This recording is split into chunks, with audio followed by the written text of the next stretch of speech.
Insiders, and man, are we excited to be here today. It's a party, baby!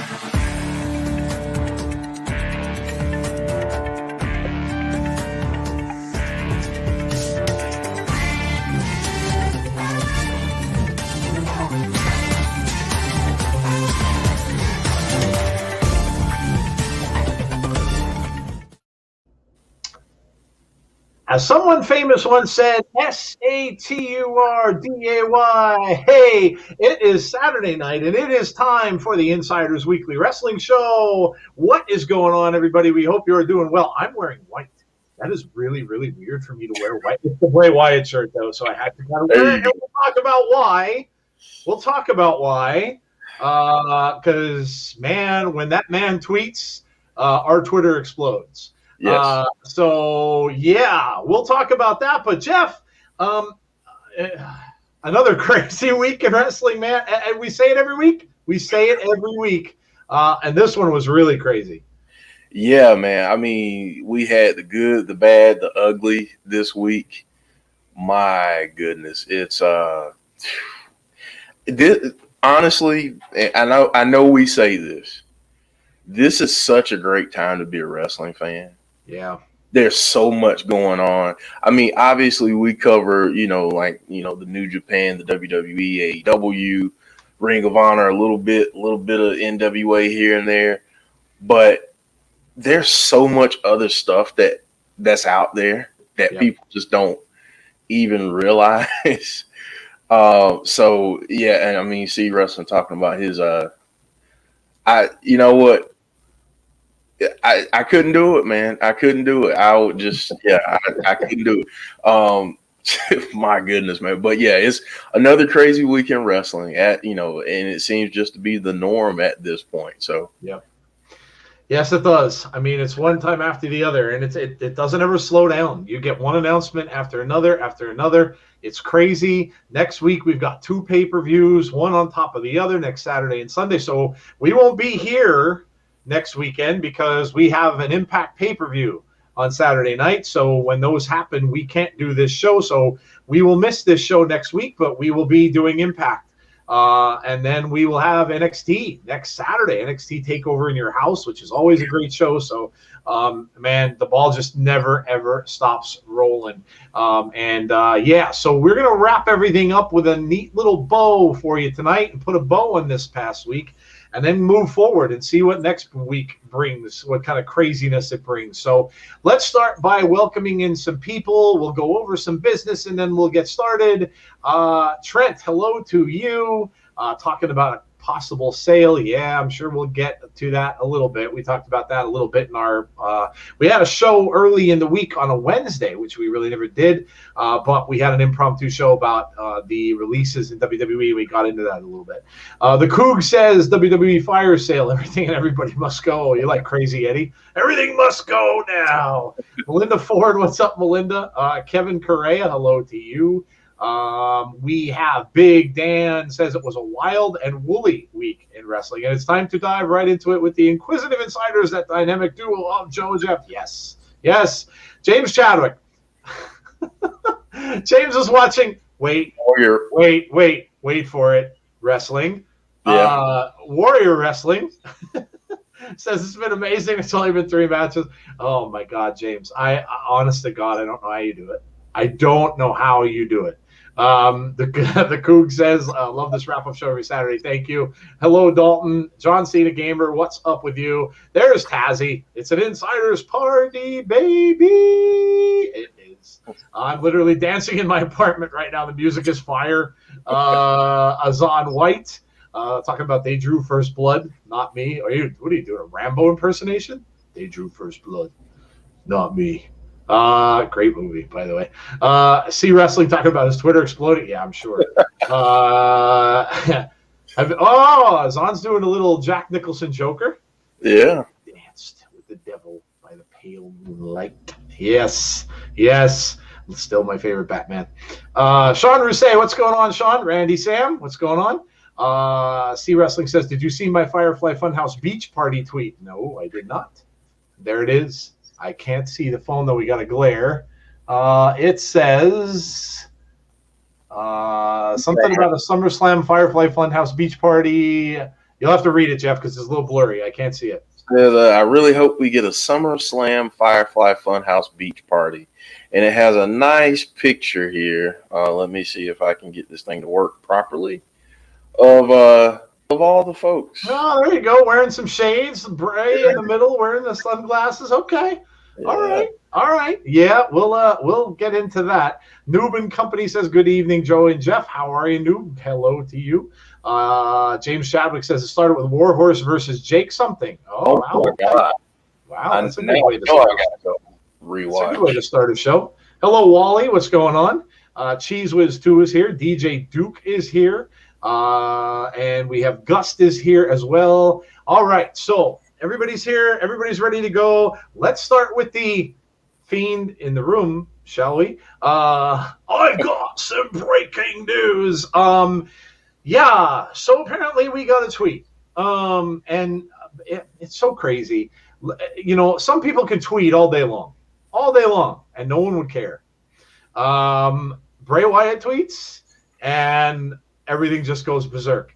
And really all he did, and he didn't even say anything, he just put out a GIF, which isn't new. The GIF has been out there for quite a while. And he put out a GIF, but it was in response to the announcement of SummerSlam. So WWE put out a SummerSlam poster. He's not on it, but he responded to the poster with that kind of little head bob GIF that he does with kind of like the, you know. And so, yes, it looks as if, look, it's always good news, especially after what we saw last week happen. There was some nervousness from some people, and, you know, us maybe included a little bit that, you know, geez, he hasn't been on TV. Could he be one of the people that are cut? I know a lot of you in the chat, a lot of the people in our Twitter were kind of thinking the same thing. Well, I mean, this is by no means a confirmation of anything, but at least it looks like it's a good sign.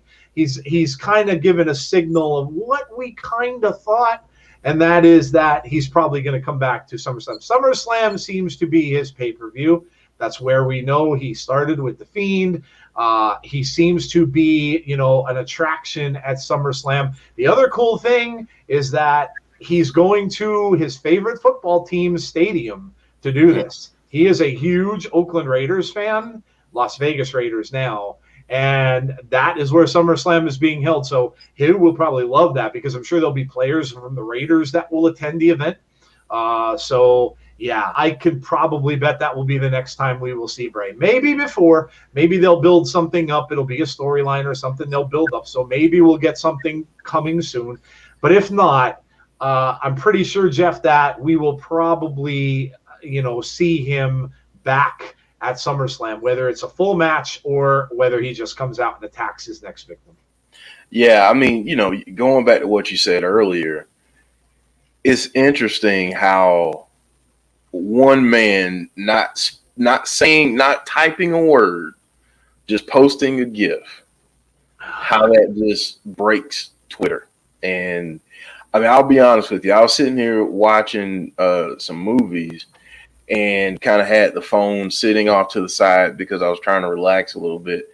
And all of a sudden I got one ding, two, and then before I knew it, I had like 30 something. I'm like, okay, so something's happening. I need to look at my phone. And man, I'm glad I did. But I'm really hoping that he's at SummerSlam, if not before. I'd love to see them tease some stuff before that, just to get other people, not us, because we're all in. We're invested. Anybody that's a Brave fan, you're invested. So, I hope we can get something leading up to that, because I'll say Monday nights needs something. It needs a little bit of spice, and I think he's the person to bring that spice, that flavor back to Monday nights. Yeah, I agree. I mean, look, Raw has just been bad. There's no ifs, ands, or buts about it. It's been bad. It's been a far inferior show to SmackDown. SmackDown last night was really good again, and had great ratings as well. So Raw needs something, and bringing Bray back is definitely going to increase the viewership. It's going to get people excited again. And yeah, look, we like the Alexa stuff, but it's not the same thing. It's just not the same thing. We like what she's doing. It's fun, but we really kind of don't know where it's going. We're going to finally see her confront Shayna this week, and we'll see where that leads.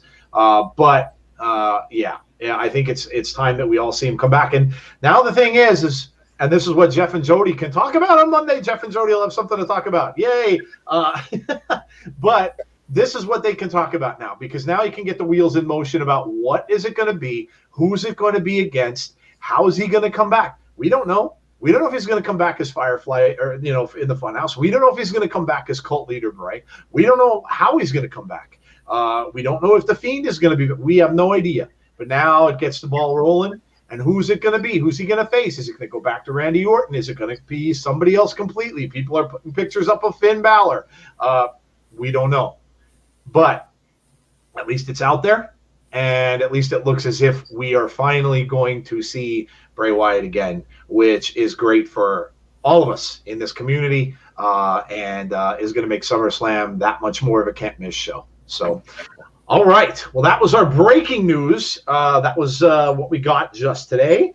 And now we're going to get moving into the meat and potatoes of the show. And, yeah, we talked about this too. SmackDown last night. Again, another good show. It was a little bit odd because you had a rematch within a show, which was a little different. I didn't know whether or not that was a screw-up or an intent. I'm pretty sure it was intentional because they wanted to get the whole point across and have the rematch done and stuff like that. But it was a little weird to have two of the same match done on the same night. But the first match was fantastic between those two teams, the Usos and, of course, Rey and Dominic Mysterio. The match was really, really good.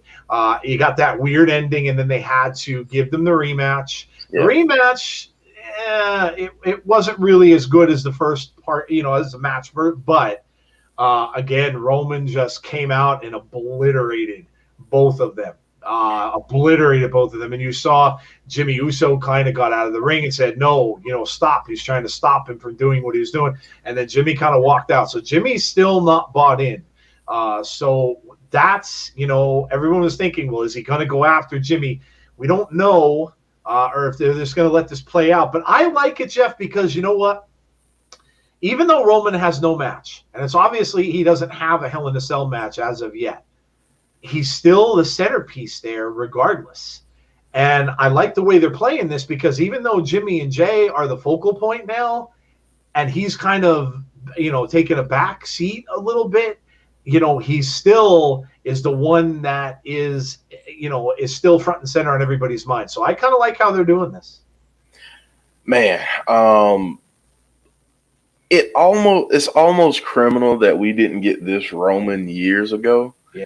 Because think about, he's already got a rock solid legacy in the business, but think about his legacy in terms of how it would be if he had brought forth this character maybe 4 years ago, 4 years ago. It's insane what he's doing from a character perspective, storytelling, and that's what this was. This last night went a long way in developing a story between Jay and Jimmy and Ray and Dominic. And now you've got Roman involved, and he's the wild card. And now if you're the Mysterios, it's like, okay, I got to look over my shoulder at all times now because this guy's crazy. He is absolutely certified crazy. He's going to do whatever it takes so that his family is not embarrassed in any way, because he doesn't even see it as his family being embarrassed. He's seeing it as, you represent me.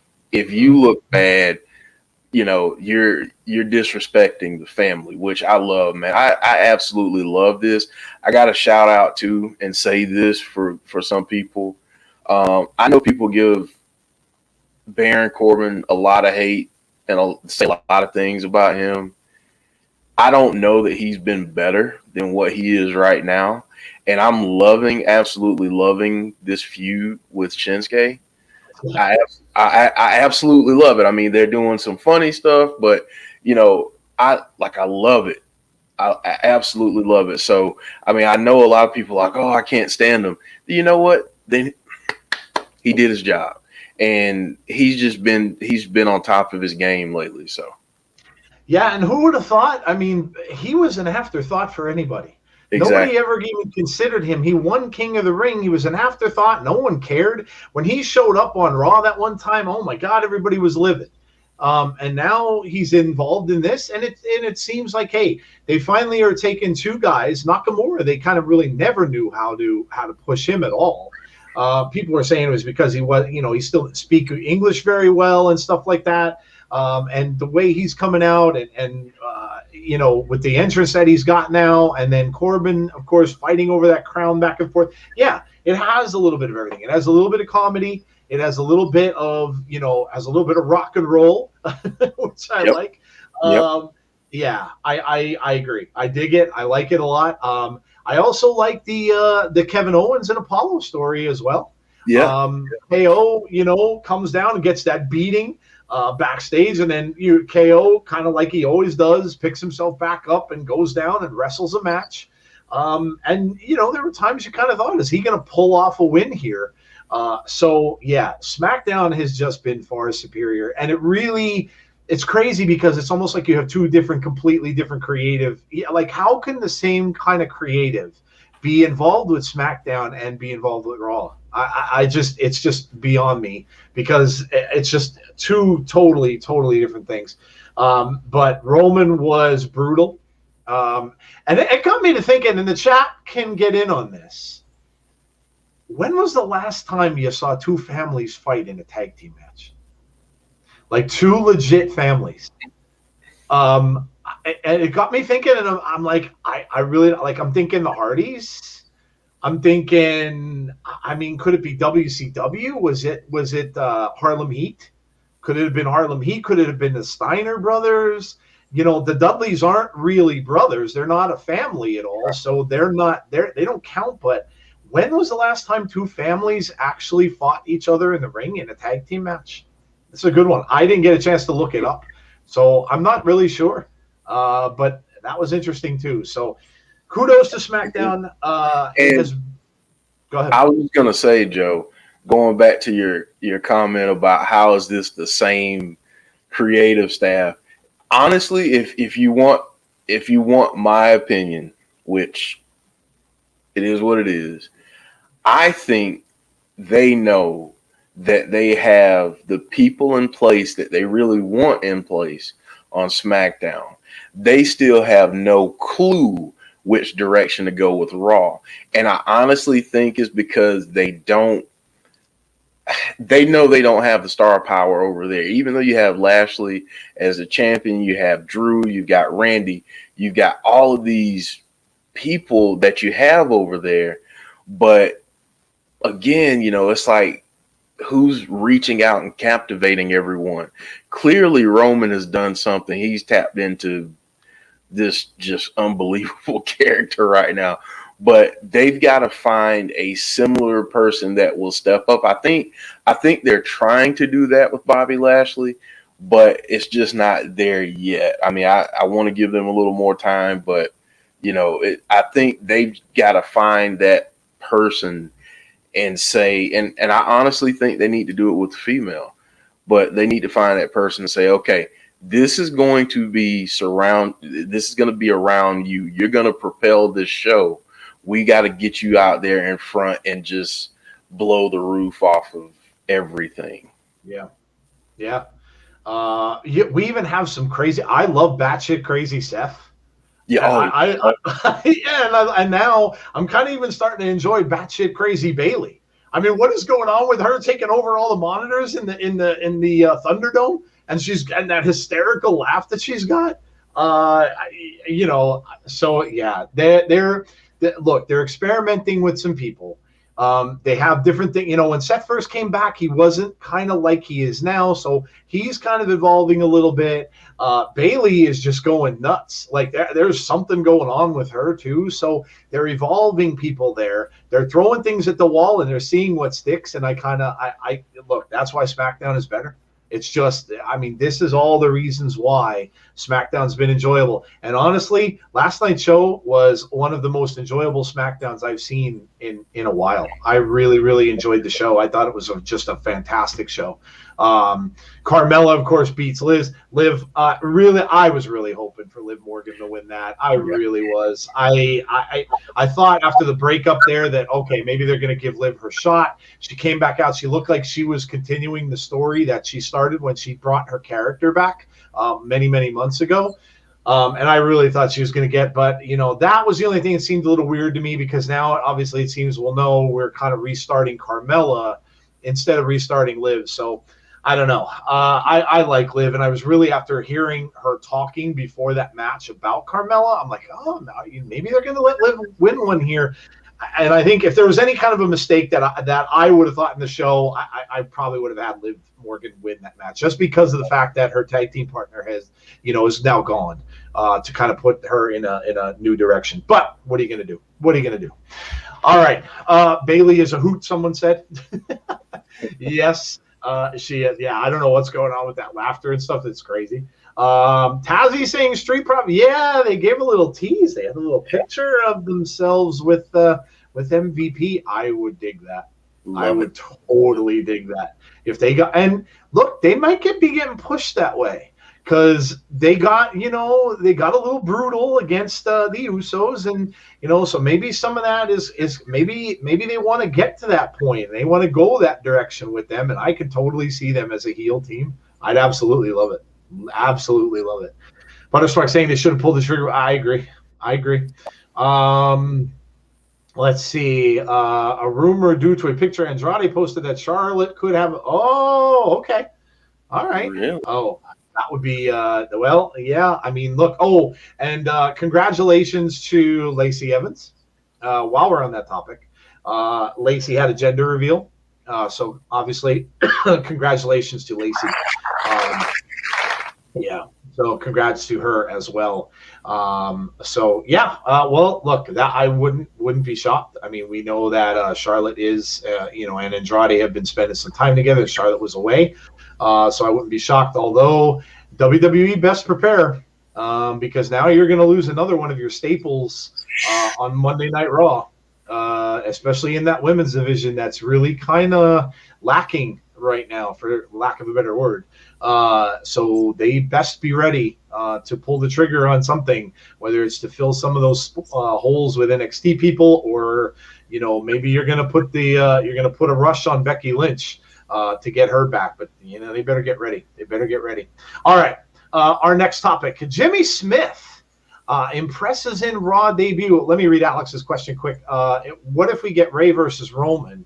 But then there's a swerve. Maybe we get Dominic versus Roman to acknowledge Roman is the head of the table. So you mean what? That Dominic joins him? But who attacks Ray? Can be Dominic. They were talking about Dominic and Ray having a battle at some point.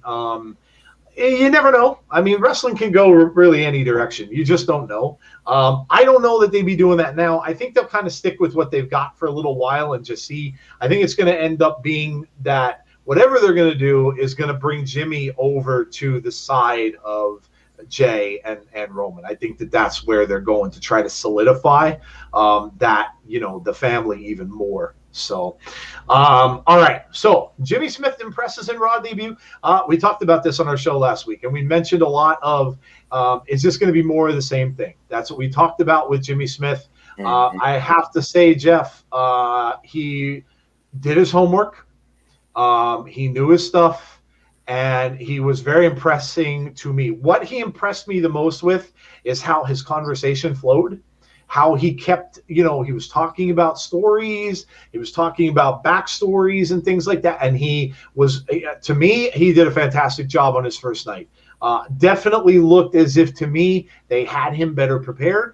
Now, whether we don't know, was it mostly his work and homework he did, or was it someone coaching him and giving him? But it looked to me as if he wasn't just thrown in there like Adnan.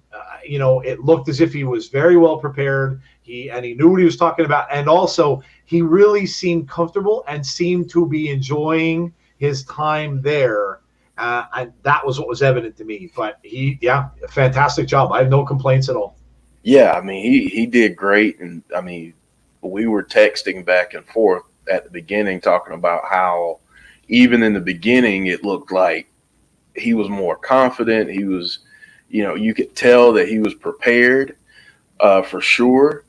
And I mean, I think it makes a big difference coming from a combat sport, doing play-by-play or, color commentary there, and transferring that to the world of professional wrestling. So, I mean, obviously they're different, but being able to call action on the fly and kind of roll with the punches and everything like you have to do, especially with Raw and professional wrestling and having vents in your ear and all of these other things, you could just tell that his energy, I think Azan said this, but his energy was just completely different when it came to his approach. And I was absolutely impressed. I think he's only going to get better. I just ask people to be patient, because I'll go ahead and say this. He's going to screw up something. Mm-hmm. That's just human nature. If you don't have people trying to get you fired from your job or things in your life for screwing up something, stop calling for somebody else to get fired from theirs because they botched something. Like, as a wrestling fan, I'm really tired of hearing that word from other wrestling fans who botch things every day in their everyday lives. Yeah. And I'm included in that. So, yeah. Again, I've been very critical. A lot of people were very critical about Adnan. And I think, I think it just didn't work. For whatever reason, it just didn't work. It was earned.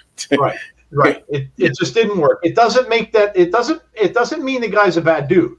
And it doesn't mean he doesn't know what he's doing, but you could just tell that he just had no idea what was going on with the wrestling thing. He was probably just, and listen, we've all been there, right? Those of us who have had jobs regardless of where that was, there have been times at work I had felt very overwhelmed as well. And sometimes you just don't know where to turn, and you have to kind of take a step back and stuff like that. You have to kind of realize that, you know what, this just isn't for me. And maybe that's really what it was with him. Maybe it really was mutual, and he just thought, you know what, I'm waving the white flag. Do you think Adnan was hired just to make Jimmy Smith look so much better? Maybe. It appears that way, but I mean, it worked if it was. I mean, if that was the case, mission accomplished. Because my goodness, and I love Adnan, but that's the difference though. You can be a host in a studio show or host a podcast, and it's so completely different than play-by-play. So different. And I mean, and I can attest to that from doing play-by-play for football games.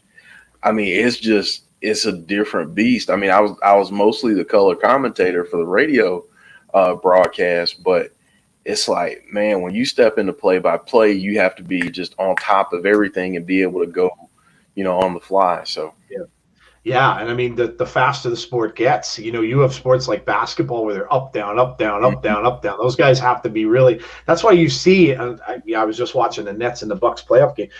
That's why you see some of these guys like Marv Albert. They're around for years and years and years and years because they're just really, really good at it, and they probably don't have a big line of people that they're ready to bring in to take their place.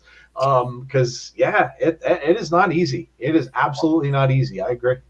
I hope Alexa reveals that Lily is her alter ego and challenges Shayna to a match at Hell in a Cell in this coming Raw on Alexa's Playground. I'm sure there's probably something coming there.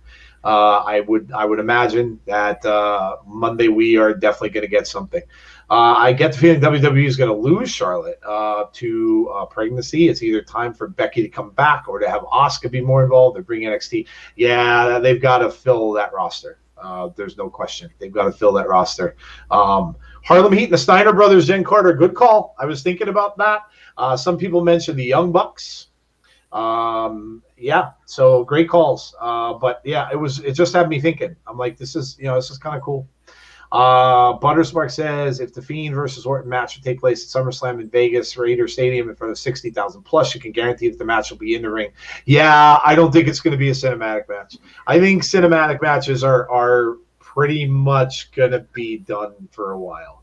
We may get one every now and then as a one-off, but they can't go back to SummerSlam, which is going to be their biggest pay-per-view back with fans in the building, and then not have a match in front of the fans. Yeah, right. They're definitely not going to do that. Definitely not going to do that. All right, Jeff, what's next? All right, man. So we had a show about it, but we did. We got to put a bow on this thing for this week. WWE making more roster cuts and, making people assume that maybe they're doing this to try and get ready for a sell. Yeah. Look, it seems like, the people who have gotten cut are moving on. The one thing was a little bit sad I noticed today was Braun tweeted out some lyrics from Freebird. Mm-hmm. If I leave here tomorrow, would you still remember me? I said on Twitter, I'm getting the feeling that, and maybe not just from that, but maybe other things as well, things he said in the past and stuff. If anyone, I think Braun might be done. I think Braun might just be like, you know what? I had a great run. But I'm going to move away. I'm going to go away from this. I have other things that I want to do. Some people mentioned we go back to powerlifting or weightlifting. And maybe Braun just is like, you know what? I can step away. And not many people can do that. And, you hear wrestlers talk about how it's hard to get it out of your blood once you've done it. But I think if any, all of these athletes that were let go, I can see Braun being the one to kind of just put it behind him and be like, you know what? Yeah. And maybe for more reasons than we might think. Between him, Bray, the loss of Brody probably took them all very, very hard. And they might, when you have something like that happen, you kind of maybe start thinking about other things in your life and thinking to yourself, you know what? There's more to life than this. I had a great run here. I was a champion, and I'm going to walk away. We'll see. Maybe not. Maybe he ends up coming back, going somewhere else. Maybe he takes some time off. Maybe he goes away for 3 years or so and comes back. We'll see. But it seems as if, and we heard, the interviews with Aleister Black. Aleister Black's been on a couple different interviews now. Really not upset with WWE at all. Wants to just go and travel, go back to the Netherlands a little bit. So we're kind of hearing things from people that Buddy Murphy kind of gave a thumbs up on his Twitter. So it seems as if, they're moving on. It also came out too, Jeff, that a lot of them knew about this. A lot of them knew that this was coming. They got texts, so it wasn't a shock. They knew it was coming. And it's never fun when any of this kind of stuff happens, when people lose their jobs, especially people who we like, and we're kind of left wondering, well, why? Why did this happen? We don't know, and we probably will never know. But look, I think that C says, I think Braun will come back when the 90 days are up. Yeah, that was out there too. That if he wanted to, if this was all really over money, that he'll wait the 90 days and he'll come back, and he won't be making the $1 million that he was making. So if it really was budget cuts, then maybe he may come back at that time too. Yep, absolutely could be. And remember, we talked about this on our show, Jeff, too. They're gonna have to shell out a lot of money. They're going back on the road is not cheap, guys. They are going to have to shell out a lot of money to be carrying all this equipment around again, to go from place to place, to travel. All that kind of stuff costs a lot of money. And yes, I know everybody's saying, well, they got the $1 billion. Guys, it's not like somebody came over and handed them a check for $5 billion. That's not how it works. These things get paid little by little. So, so just remember that things have to be paid now that they're going back out on the road. So, but yeah, Jeff, I mean, never fun to see any of this stuff. Never fun when we are, we want to see these guys excel. But I think that they all have places they can go, and I don't think we've seen the last of any of them. No, I don't think we've seen the last of any of them. If anything, I think we'll see even more than what we saw in WWE, which will be good for them, because there are some talented people here. There have been some talented people that have been let go over the last couple years, and I mean, it's just unfortunate. But at the same time, it's a catch-22, because WWE got ridiculed for hoarding talent on their roster. Yep. And then when they make the purges, then it's like, oh, how can you get rid of these people? So, I mean, I think we, obviously as fans, we don't always look at it from a business standpoint, but you got to look at it as a business decision. I don't think it's anything personal with some of these people. Sure, is the way WWE has done this in the past, has it always been good and, and I guess caring? Not really. But again, it's a business, and WWE is in the business of making money and selling tickets and subscriptions and merch and all this stuff. And they're a publicly traded company, so it's all about the bottom dollar, and that's unfortunately takes the fun out of it as a wrestling fan. But that's just the unfortunate reality. Yeah, that's very true. It is a business.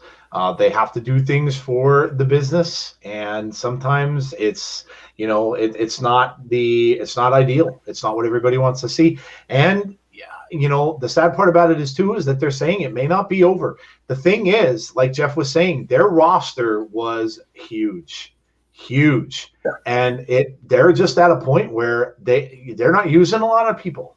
And they probably found out that after this whole thing happened after Mania, whatever it was, because again, we still never found that out either. But they probably found out that they could run these shows maybe a little tighter with less people. So that as well could have played a factor into it too, where, we just don't have enough, we have too many people to use. So, unfortunately, it may not be done. I hate to say that, and I hope I'm wrong. But you may see more of this stuff down the road. And as far as a sale goes, It's going to be rumored. It's going to be talked about. It's out there. People selling off their stock and stuff like that. That kind of stuff does happen. They do clear outs and stuff like that as well. But again, it's not going to be something we're ever going to be privy to. If it does ever happen, it's going to be all over the news, and it'll be told when it happens. You won't find out before that. None of us will. It's a thing that higher ups only hear. If dirt sheets come out and say they know, they don't know squat, because they're not involved in this kind of stuff, especially when you're talking about business mergers and things. Those are behind locked, closed doors. No one gets privy to that information except for the higher ups, the stockholders, and things like that. So, yeah, we'll see. We'll see. And if they get sold, they get sold. I mean, what are you going to do? There are big companies out there that would maybe put in a bid. NBC and Peacock, Disney maybe would put in a bid. I know a couple of people said Apple, which I hadn't heard before at all. But Apple's in the TV game. I heard one today, Joe. I heard one today. Okay, what was it? Amazon. Oh, yeah.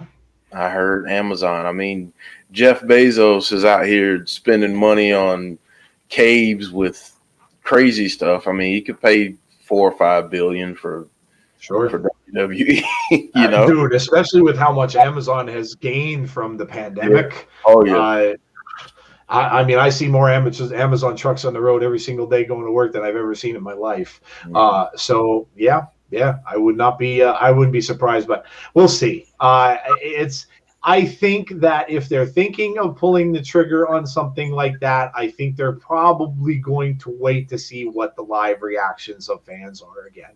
I think they're probably going to hang loose a little bit and see how things go with the live reactions once the fans get back. So C says Alistair Black called out third sheets on Twitch. Sean Ross Sapp and Dave Meltzer really got them being defensive on Twitter. Yeah, well, I mean, we know what we all think about Meltzer. Sean Ross Sapp usually is pretty accurate, but none of them are completely 100%, because the bottom line is they just don't know. They just don't know. It's a lot of speculation, and yeah, they just don't know it. So, but yeah, so that's it.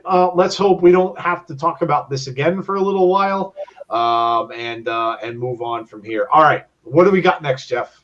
Jody throwing out a good name there. Oh, Comcast. Yeah, that's another good call from Jody. Yes, hello, Jody. By the way, Did you see she had a bird problem? She found a baby bird. You know what?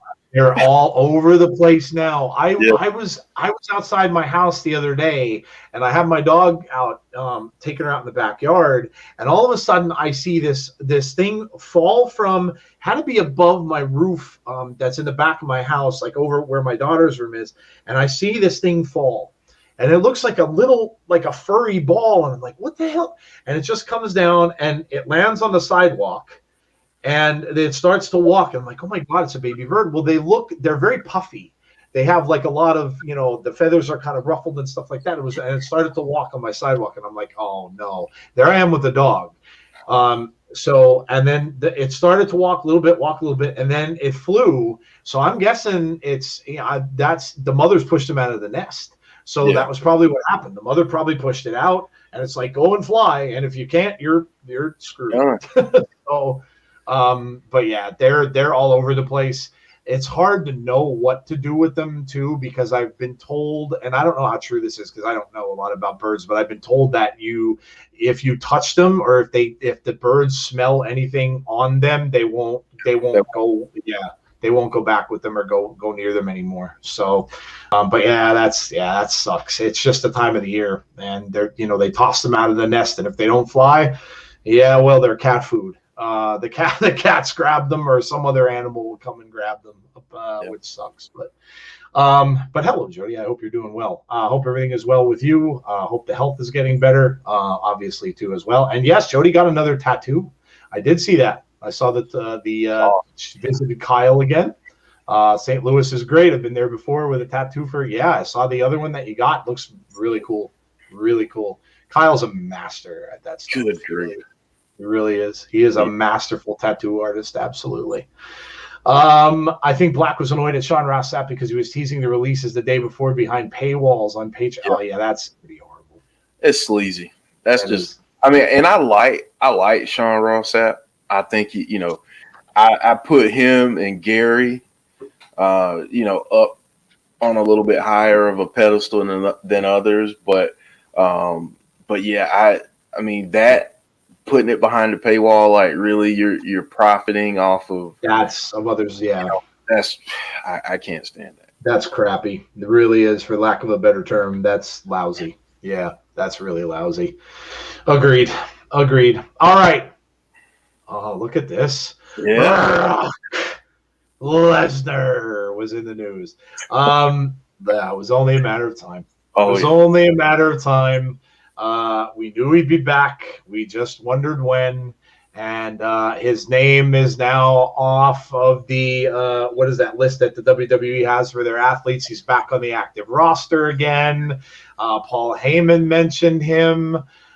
So rumblings about Mr. Lesnar coming back. And I guess the only question is, does he come back at Hell in a Cell? Does he have any effect on that? If he does, who is he going after? Is he going to go after Drew and get Drew out of the picture first? Is he going to go straight after Bobby Lashley?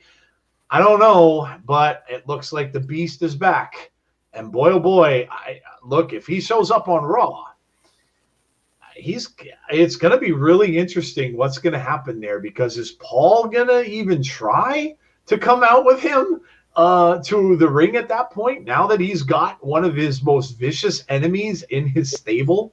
Or is he just going to flat out avoid him and just be on SmackDown? That's going to be an interesting thing, too, to see. But, look, it's Brock. Like him or not, he brings asses to seats and brings viewers to shows. Yep. So, he was talking about how it may be where he is, he's maybe at a time where he kind of wants to put people over in his career a little bit, which is fantastic if that's what he's going to do. But look, I'm all for a match between him and Bobby Lashley, man. I am all for that. And if that's going to be what we're getting at SummerSlam, I'm in. Just give me this match, though, between those two. I don't want it to be a triple threat or a gimmick. Right. Just give me the Bobby Lashley match against Brock Lesnar. And if Brock puts Bobby over, whoo! Exactly. Woo! I mean, here's what I want people to understand. And I know people, like, especially with Brock and Roman, like it seems like they always have the titles. Everybody's making a big deal of them. There's a reason for that. It's because people, us, the viewers, we recognize that there's just something magnetic about them being on screen. Yeah. So it's great. But here's the other thing that I don't think people give Brock enough credit for. Brock can work his behind off. Yeah. And if you listen to some of the stories of what people say about him as a worker in the ring, they talk about how professional he is, how he's always trying to help out the younger guys. That was made evident when it was him and Drew going up against each other right before WrestleMania when Drew won. There was a moment where Drew had laid Brock out. Brock's laying on the ramp, and Drew said, like, pushes over the belt to him. He's like, take the belt. And he's trying to tell him to do that so it can pop with the crowd. Yeah. And that just goes to show how good Brock is. So again, you may not like his character. That's fine. But from people inside the business, a lot of them like to work with him because he's always selling their stuff, or his no sells make a difference too. So yeah, but give me, good Lord, give me Brock and Lashley, and just them. And you know what, WWE, hey WWE, if you're listening, this is what I want to see, because I kind of feel like they're gonna milk the heck out of this when they do get to it. Give us a couple different variations of matches. Give us the straight up match. And eventually, what I really want to see is an MMA style match between these two. I want to see something with MMA because they both have that background and they both were successful at it. And how cool would that be to bring something that they did outside of the business back into it? It's about storytelling. So, Yep. Jody brings up a good point too. Still want Brock and Bray, and that can happen if he goes back to Raw. See, people are worried about he's going to get involved at Roman. I don't think that's going to happen. They're going to keep those two away from each other. I think they're going to be on different shows. You have to put Brock on Raw. You just do. And I think it just makes sense. And I think they'll keep them away from each other for a long time. I don't think you're going to see that. And that can happen. If he gets past this whole thing with Drew and then gets past the stuff with Bobby Lashley, then why not? Why not have him? And if he's going to be a guy who said he wants to maybe start to bring the next level people over, dude, who better to get put over by than Brock Lesnar, man? Mm-hmm. And if he puts Bray over at some point too, yeah, I'm down. I am absolutely down for that if that's where Brock is in his career right now. Fight pit Brock versus Lashley, says James Chadwick. Oh man, that'd be money. That would absolutely be money. I think that would be tremendous. Yep. How about this for a shocker? Let me tell you something about Mark Henry.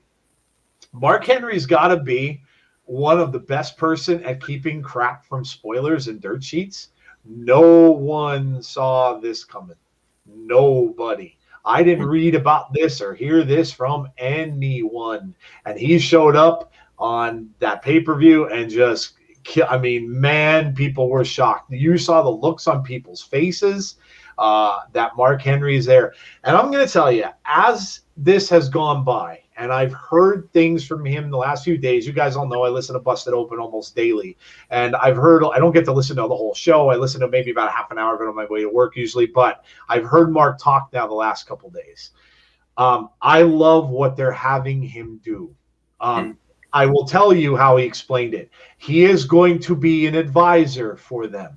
He's going to be a guy who is going to be the one to kind of pull the reins in a little bit. And if he's seeing things that they've complained about with AEW and saying, hey, the referees they don't even bother counting people out of the ring. He's going to be the one that's going to, he called it and he quoted himself, said, tighten the screws in AEW. That's what they brought him in for. Not only is he going to be an announcer as well on that show, but he is, and he's saying already, he's talked to Sonny Kiss. He's working with them with that to kind of get out in the community a little more with the LGBT, talking to other ways that he said, look, he said, I'm pretty convinced that AEW has got the kids, like the younger kids and the younger folks as listeners already. He said, I don't need to really touch that. He said, what I want to do when I'm there is I want to get the adults, I want to get the older folks coming in and enjoying AEW. And he said, and that's what I'm going to do. And he also did come out and say, and I said this today on Twitter, he said that he wants to wrestle again. Mm-hmm. Guys, look, we have to stop assuming, okay? And we're going to go over this. I'm going to go over this in airing the grievances today. We have to stop assuming we know reasons why people do stuff because we don't. The bottom line is we don't. We could speculate all day long, but we don't know. Mark Henry wanted to probably wrestle in another match. And WWE, it had none of it. They're probably like, no, we don't want that from you. We don't want you back in the ring. So if you're going to get an opportunity from another company and they're going to say to you, you can come down and we're going to let you do this. And if you want to wrestle a match or two, have at it. Then guess what, guys? He's going to take it. Plus, not to mention, he's getting paid for it. So, listen, I love Mark Henry. I think he's a great guy. I didn't know all that much about him, but now that I hear him on Busted Open, you could just tell how genuine he is. He loves the business, and he wants to help the business. And I don't think this is going to be a bad thing that he's in AEW because I think they do need to have the screws tightened a bit. They're a new company, and they're not perfect. They make mistakes. And I think having a guy like this behind the scenes who has that professionalism, has the wrestling mentality, has the background, I think he could be a big asset for them, Jeff. Huge. And we're going to talk about that later. So I'm not going to go too far in depth, but I'll say the addition of Mark Henry and AEW is a huge, huge, huge benefit, huge thing for them.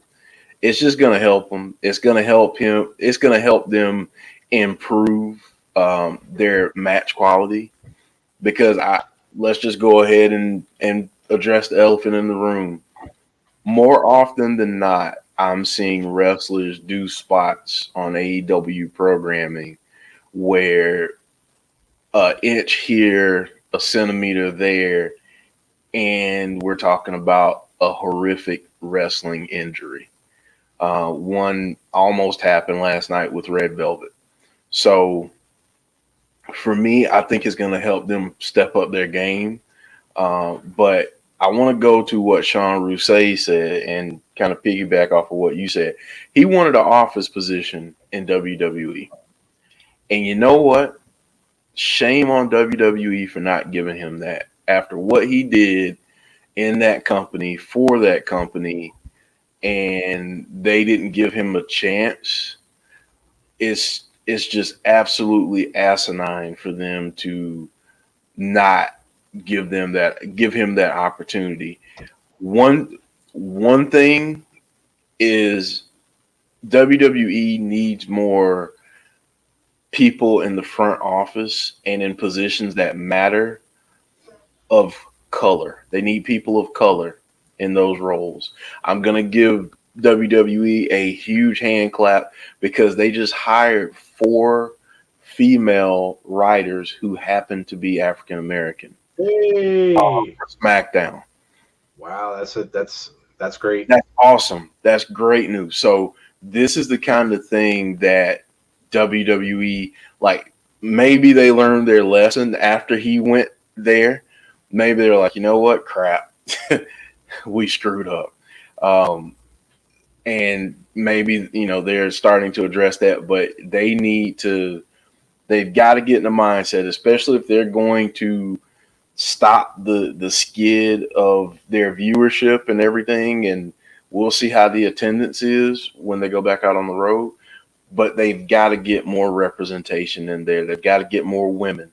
They've got to get more, people of color. They've got to do these things. I don't want Bruce Pritchard touching a women's segment, period. Get him off of that. Yep. I want it because you can tell when he's doing something and when other people are. I don't want to see it. I want to see women writing for women, period. So, Agreed. This is going to be good, and I think AEW is really going to benefit from it. You make moves sometimes for different reasons, and I think you're really going to benefit from it. You wonder why Sting was there. Well, look, when they go out on the road, boy, is Sting going to bring in benefits for them because the fans are going to get to see Sting one more time on the road. So how about this one for a surprise, huh? We kind of knew we were probably going to get something or other on their show last night after the pay-per-view. You kind of do. And wow, Andrade. Now, this isn't a shocker. When we first heard that he was released, a lot of people said he's probably going to show up in AEW. But then he ended up he was in AAA a little bit, and, you really didn't hear anything about it. But he's back. Looked tremendous. And if he's going to have Vicky as his mouthpiece, perfect. I think that's amazing. She announced him, and that was when Mark Henry was in the ring and basically got rid of Mark Henry and Tony Schiavone and announced him. He came out. Mark Henry, by the way, said he kind of gave him a hug backstage before this all happened, and he said, "You wait until you guys see what he looks like with that suit off." He goes, he has been absolutely working out. He said he is a monster. And could you imagine the matchups that you're going to get now in AEW with this dude? And like Jeff said to me last night, they're going to strap a rocket to this guy. He is going to be involved in title pictures. He is going to be look, you are going to see if there's anything. I mean, Jeff had just mentioned about Mark saying, we may have screwed up. Well, I think when they see where this guy is going to end up taking off to, I think they're really going to think, you know what? Yeah, we really, really screwed up here. because he was, very impressive debut. And the biggest thing about Andrade that WWE mentioned anyway was that he couldn't really the talking portion was tough for him because he didn't speak, English as well as they would have wanted him to. Now, again, we don't know the insides and outsides. We don't know if that's an excuse. But if that is true, what's the best thing to do? Give him a mouthpiece. Give him a mouthpiece. And now you got him. Like Bobby Lashley has MVP, you got him now with Vicky Guerrero, who is, and I don't care what you think of Vicky Guerrero. Is she annoying? Absolutely. She always has been. But she is a mouthpiece, and she's good at what she does, Jeff. This is exciting. And, man, I can't wait to see where this dude goes. This guy, and the Coug says it, I mean, if you really want to see, I mean, now I'll tell you, too, he had a heck of a run in NXT. So, yeah, CMLL, New Japan, if you really want to see Andrade unleashed, take a look at that, because that's what this guy is. He is a world champion. He's a world champion. Yep. He's a guy that can carry your company. I mean, he just can. Think about, I mean, I want people to really think about this. People said a lot about Brock Lesnar not being able to talk. Well, you don't know if he can or not. I mean, other than a couple things here or there. But Heyman with him just worked. If they had done this properly, Zelina Vega with him was gold. Yes. And they just didn't push it enough.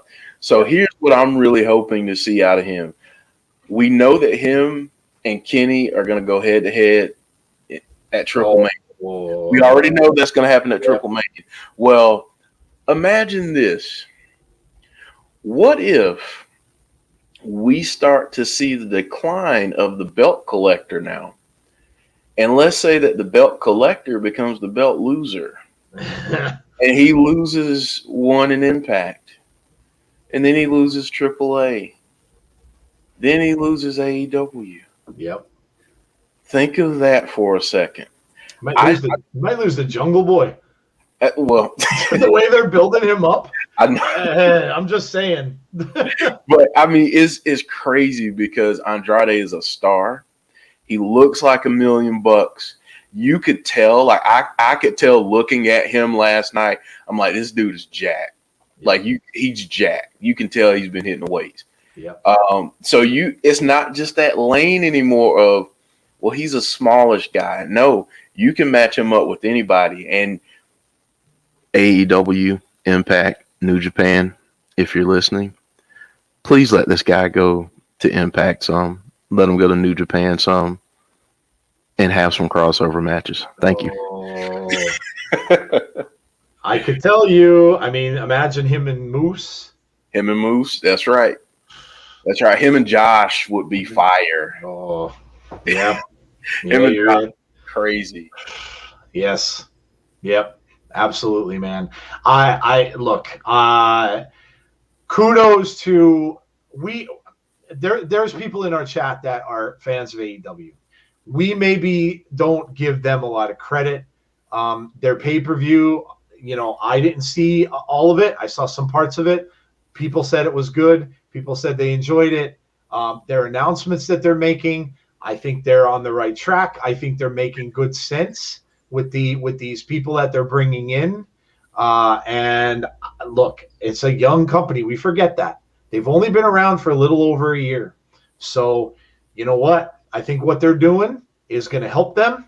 And this guy, wow, I can't wait. Like I said, man, the sky's the limit for him, and I can't wait to see where he goes. I can't wait to see where he goes. Huge acquisition for AEW. And since we're still on that subject, I might as well bring up this guy who showed up at Double or Nothing. He did.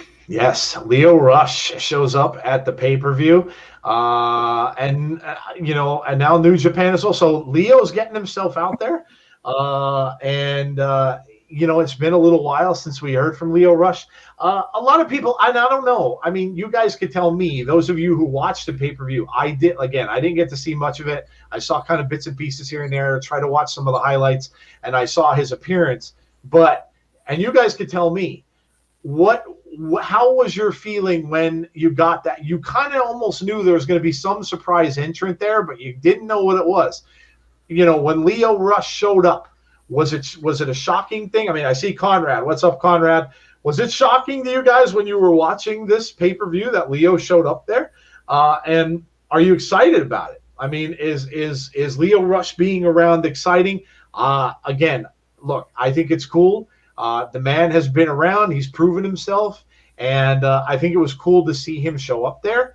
And now, it almost looks like this might be another thing where you're getting people working with other companies again. You're getting people crossing over and doing things with more than one company. Azan says he was disappointed. Fair enough. Like I said, maybe he just signed with New Japan. Yes. I saw that in the chat. Yeah, fair enough. I mean, if you were disappointed by that, then fair enough. Maybe expecting something a little bit bigger. In fact, some people had said too, why wasn't this Andrade? It didn't debut in the pay-per-view instead of Lio Rush. Look, it's a ratings thing. They may have wanted to save him for the show after and to move it forward. Because again, remember, guys, they're on Friday nights now. They're not in their normal time of the week. They're coming on after SmackDown. It's very late for people in the East Coast to watch a wrestling show. So that's the thing we really don't know. The Coog says Lio Rush, yes, he's a great talent. It shocked me because I was expecting either Moose, Sami Callihan, or Andrade. Okay, yeah, and again, fair enough. Both points are fair enough. I actually heard whispers Lio wanted to potentially reunite with Lashley, but Lio is better fit with AEW. Yeah, I think he'll be okay, Jeff. And again, I think he'll fit in there. How much he'll be there, we don't know. He might be crossing back and forth and doing work for both shows. But look, I think he's a good athlete, and I think he'll fit in there. Yeah, I mean, he's been all over the place, honestly, since for a while now. He's been at MLW, New Japan Strong. He just signed with New Japan Pro Wrestling. So the interesting thing is, I forget who reported it, but they said that Lio mentioned he had a handshake agreement with Tony Khan, and that nothing is signed or anything, but they have a handshake agreement. Basically, what that means for me is that he's going to be free to roam about everywhere. And good Lord, Azan, you just read my mind. Can you imagine Lio Rush doing stuff in the X Division? Oh, in the X Division, yeah. I mean, good Lord. Yes. So yeah, I mean, I think he's going to be fine. And this is another guy. I mean, 3 years ago, and let's really think about this. 3 years ago, before AEW really got going like they're going, all of the people that we're talking about were on WWE's roster. Yep. How much were we talking about them then? Yep. How much are we talking about them now? This is good for wrestling, period. So it's awesome. I'm glad to see all these people getting their shine. Is it kind of crappy that they didn't get stuff, a little bit better in WWE? Absolutely. But now is the opportunity. They always say, and this is a saying that I love, a setback is a setup for a comeback. And that's what these people have an opportunity to do now. They have an opportunity to make a comeback and show, you know what? Yeah, that other company had me back in catering. I got paid to be around food, but you know what I'm doing now? I'm doing my thing, and I'm out there in front. So yeah. Look at Tazzy's comment: Trey Miguel versus Lio Rush. See, that's what I mean. Like, and again, like Jeff just made the point about, this is a cool time to just be a wrestling fan, because you get to see people that have been an afterthought. They weren't considered to be anything, and we're going to get to another one of them, but they were considered an afterthought. They were let go. Nobody really heard anything about them. They go out, they work the indies and stuff like that, and then all of a sudden they end up back on some of these shows that are going to give them another shot. And you get to see these people really show you who they are and excel at what they're doing. So I think it's cool. And James Chadwick can tell you all about it because he watches all the shows. But yeah, I think it's cool. Let's get to Impact a little bit, shall we? Because you guys all know we cover Impact a lot on our show. Yeah, so we've got a little bit to talk about that's going on over in Impact. Of course, we have Against All Odds, and that is coming up this coming Saturday, so don't miss that. We will be there for the pay-per-view. It is looking like it's going to be a lot of fun. There's a lot of crazy stuff going on. We have a go-home show this week, so don't miss that on Thursday. But yes, it's looking more and more like Mr. Omega is going to have his hands full, not only with Moose, but also with Sami Callihan. Now, people are saying, oh, brother, they're definitely not going to take the belt off of him if this happens because Sami and Moose are going to be going at it, and they're not going to even care that Omega's even in the ring. Yeah, I get you. And I guess what we have to think about as fans and kind of think outside of the whole box or the whole ring, so to speak, is that did they really want someone to win that belt back on a Saturday pay-per-view? And I think the answer is probably no. If somebody's going to win that belt, it's going to be in a big, big pay-per-view, and it's going to be probably at Slammiversary. So, yeah, if you're expecting that Omega was going to lose here, it's probably not going to happen. This is all going to in accordance with where Moose is going to end up because we still don't know. And if Moose is leaving the company, they're certainly not going to put the belt on him right before he decides to go. So, there's a lot of factors going on here. Is Callihan going to be the one to take they seem to be afraid of Sami Callihan. Don Callis seems to be a little nervous about Sami. Is he going to be the one to take it? But we talked on Impact on Thursday. There may be another name in here. Which we'll bring up next. But Jeff, it's kind of looking like, it's looking like we're gonna get a triple threat match. Yeah, it's looking like it. And this week is going to be a little bit crazy because, like Kazan just said, we're going to get that AEW and Impact Summit. We're going to get Don Callis and Tony Khan and Scott D'Amore, and neither Scott nor Tony are big fans of Don. So how is that going to go for one Don Callis? We'll see. But yeah, I think we're headed to a triple threat. Honestly, with as big as Slammiversary is going to be this year, I think Slammiversary this year is going to be bigger than last year, and that's saying a lot because last year was pretty big. But and by the way, kudos to Impact for selling out their seats. Yes. In 30 minutes. 30 minutes. That's insane. Yeah, that's crazy. Congrats to them. But yeah, I think I don't know, man. I think we could possibly see some shenanigans here, and we'll get something for real, and we might get like a fatal 4-way or something at Slammiversary. But yeah, I think that's what we're going to see here is a triple threat. Yeah, I would have to agree. I think it's leading in that direction. And yeah, Jeff has a good point. I mean, we heard this whole story about whether Don Callis was let out of his position on Impact. We haven't heard any confirmation of that yet. And if that was news that happened in present day, remember that they tape these things. So they may have had to catch up with that a little bit. Does Don lose his job on live TV? Do they get rid of him and say, you're out on live TV? And Tony isn't a big fan of his either. So yeah, the walls may start to crumble a bit for Don Callis. But it's going to be interesting on Impact this week. So make sure you don't miss it. Their go-home shows are always crazy. And on that note, Jeff, what a show we got this past Thursday night. And man, this guy, we got a little surprise on the show. We heard before it started that we were going to get someone, and they were saying it was going to be somebody from WWE. So the speculation was running like crazy.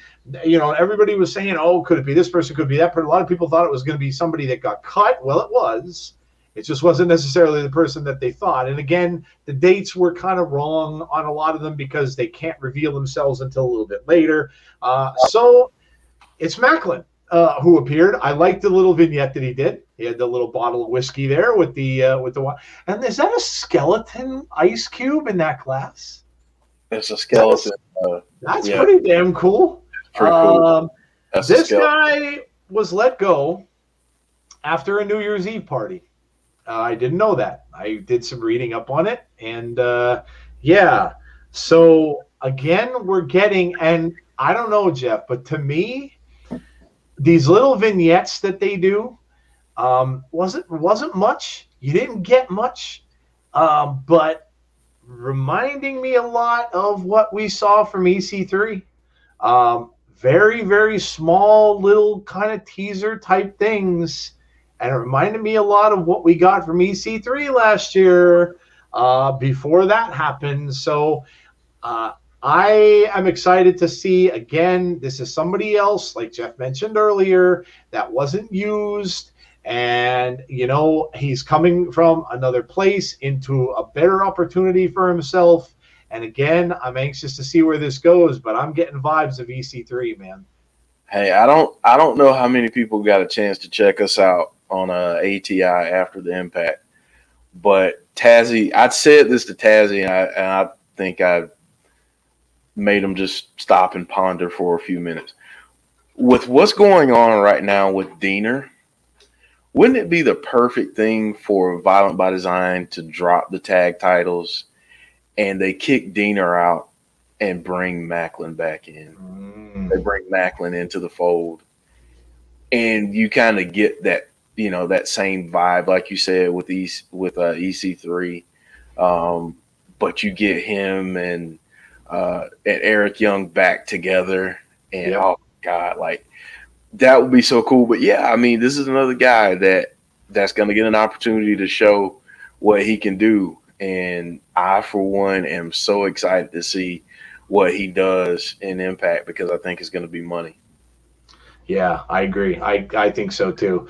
Chaz says, Joe, I will be watching the cast on Saturday since I will be celebrating my uncle's 60th birthday on Saturday. Oh, okay. Happy birthday to your uncle. I see there's another birthday coming up for Wally. Tomorrow is his birthday, so happy early birthday, Wally, as well. Yeah, happy birthday to you, man. Enjoy your birthday tomorrow. All right. So Tazzy said, please give me that. And then there was this. Oh, God. Look, I had to go and I had to read what was said by people about this match because blew our minds. Absolutely blew our minds. I was hoarse after that show. This was one of the best matches, I think, honestly, I have ever seen. I love the atmosphere. I love the wrestlers coming down to watch. I love how they got into it. Guys, that is showing respect to both of these men. And this was an incredible matchup between these two guys. And if this is the last we see of them for a little while, which it may be, they may go away from each other for a little bit. Wow, what a match. And everywhere I've read, and I'm talking Bleacher Report, I'm talking listening to Busted Open, I'm talking to about other places I've read, A's across the board. Everybody said how amazing this match was. Mm-hmm. And this is no doubt, and we're going to talk about this. We have a segue into this later. Yeah. But this, no doubt, has to be on people's list for a match of the year. No doubt, Jeff. What a match. What a match. I mean, my goodness. If you haven't had an opportunity to watch it, even if you're not an Impact fan, you're wrestling. If you're a wrestling fan, go watch this match. Yep. It's for free on Twitch. Yeah, I'm sure you could find the replay somewhere. So, I mean, these two guys absolutely tore the house down. They just did. And when the wrestlers came out, it gave me goosebumps. I mean, it really did. These two guys for 70-plus minutes, because that was the thing, folks. We got sudden death in this, too. Yeah, we did. It didn't just end with 60 minutes. We got sudden death in this, too. So, oh, my God. I mean, these two guys absolutely tore it down. And you know what? the way that they made Josh look for about 58 minutes of that match, unbeatable. well, longer than that, but Yep. I mean, this tells me what they think of this guy, and I honestly think that he's going to be in line for a championship. Not the X Division title. I would say within a year. I would say give it a year, 6 months to a year, Yep. and you'll see Josh Alexander challenging for the Impact Championship. Oh, and by the way, this is kind of breaking news. I don't know if you saw this, Joe. Moose actually signed a contract today, and he tweeted out a GIF with signing a contract, but he says, with who? So he signed something. Okay. Let the games begin. Yeah. Oh, Moose, you're killing us. I know. Well, he signed somewhere. Who is it and where did he go? He knows how to play the social medias, man. He's been doing a pretty good job with that. But, yeah, guys, what Jeff said, if you guys have not watched this, and I know a lot of you come to our Impact streams and watch, if you haven't watched this, honestly, and you are a wrestling fan, you don't know what you're missing. You don't get to see Iron Man matches very often. And when you do, they are special. This one was historic because it had never been done in Impact before. And, man, what a match. Like Jeff said, I was sitting there watching thinking, time after time after time, TJP trying to pin him every way he possibly can. And I said to myself, if he goes this whole length and does not get pinned, and it took a reversal of a hold to pin him in the last 2 seconds before the clock ran out. And it was a desperation move. Absolutely crazy. What a match. Bravo to both of these men, and bravo to Impact for putting on a show, because this was absolutely fantastic. And it may, again, it's definitely up there for one of them. Remember, we'll have our votes and stuff again like we did last year, and I'm having a feeling that this may be one of the contenders for favorite matches that people have watched on our show throughout the course of the year, too. Yeah. Tazzy says, I'll drink the people in the Iron Man match. I'm sorry. Go ahead, Jeff. Oh, I'm sorry. I was just going to say with Josh, if Moose doesn't do it, if Sammy doesn't do it, don't be shocked if Josh is the one to bring the Impact title back home. Yep. Yeah, and how cool would that be? How cool would that be? Look, I'm all for it. Absolutely all for it. Azan says Alexander and TJP are looking at touring their match on an independent shows, doing various gimmick matches like Iron Man 2 out of 3 Falls X Division title matches. Wow. That'd be cool. I'd watch. That'd be really cool. James Chadwick says, holy shit, I did not see that. Well, James, you're watching all this wrestling. How could you possibly see anything? How could you see anything? Oh, my God. I'm telling you, I still think, forget the hacker, forget Sami Callihan. You've got James Chadwick with monitors upon monitors upon monitors and tablets and iPhones and everything all around the desk, and he's just trying to look at everything all at once. His head's on a swivel. So, all right. We're done with all of the news, and there was a lot of it. We're moving on. So, Jeff, I think we may be at everybody's favorite part of the show. Yeah, let's play a little bit of music real quick. The airing of grievances. I got a lot of problems with you people. Now, you're going to hear about it. Airing of grievances. This doesn't just fall on a couple days before Christmas like it does in the real world. On our show, it falls every week, once a week. It's so funny to me how this has become like one of the favorite segments of everybody in our show. All right. So I've got, and again, this isn't something huge, but it's something I wanted to get off my chest. And that's what we do on Airing of Grievances. So here we go. So my little airing of grievances this week, and my message is this. What we're seeing happening now in AEW, we talked about it. We talked about Mr. Mark Henry, and we talked about Paul White when it happened with him and things like that. going on, right? And the fans are all up in arms, and man, they're celebrating, and they're on the Twitters and they're on the social media. Oh, we got Mark Henry, and oh, we got Big Show, and oh, pump the brakes.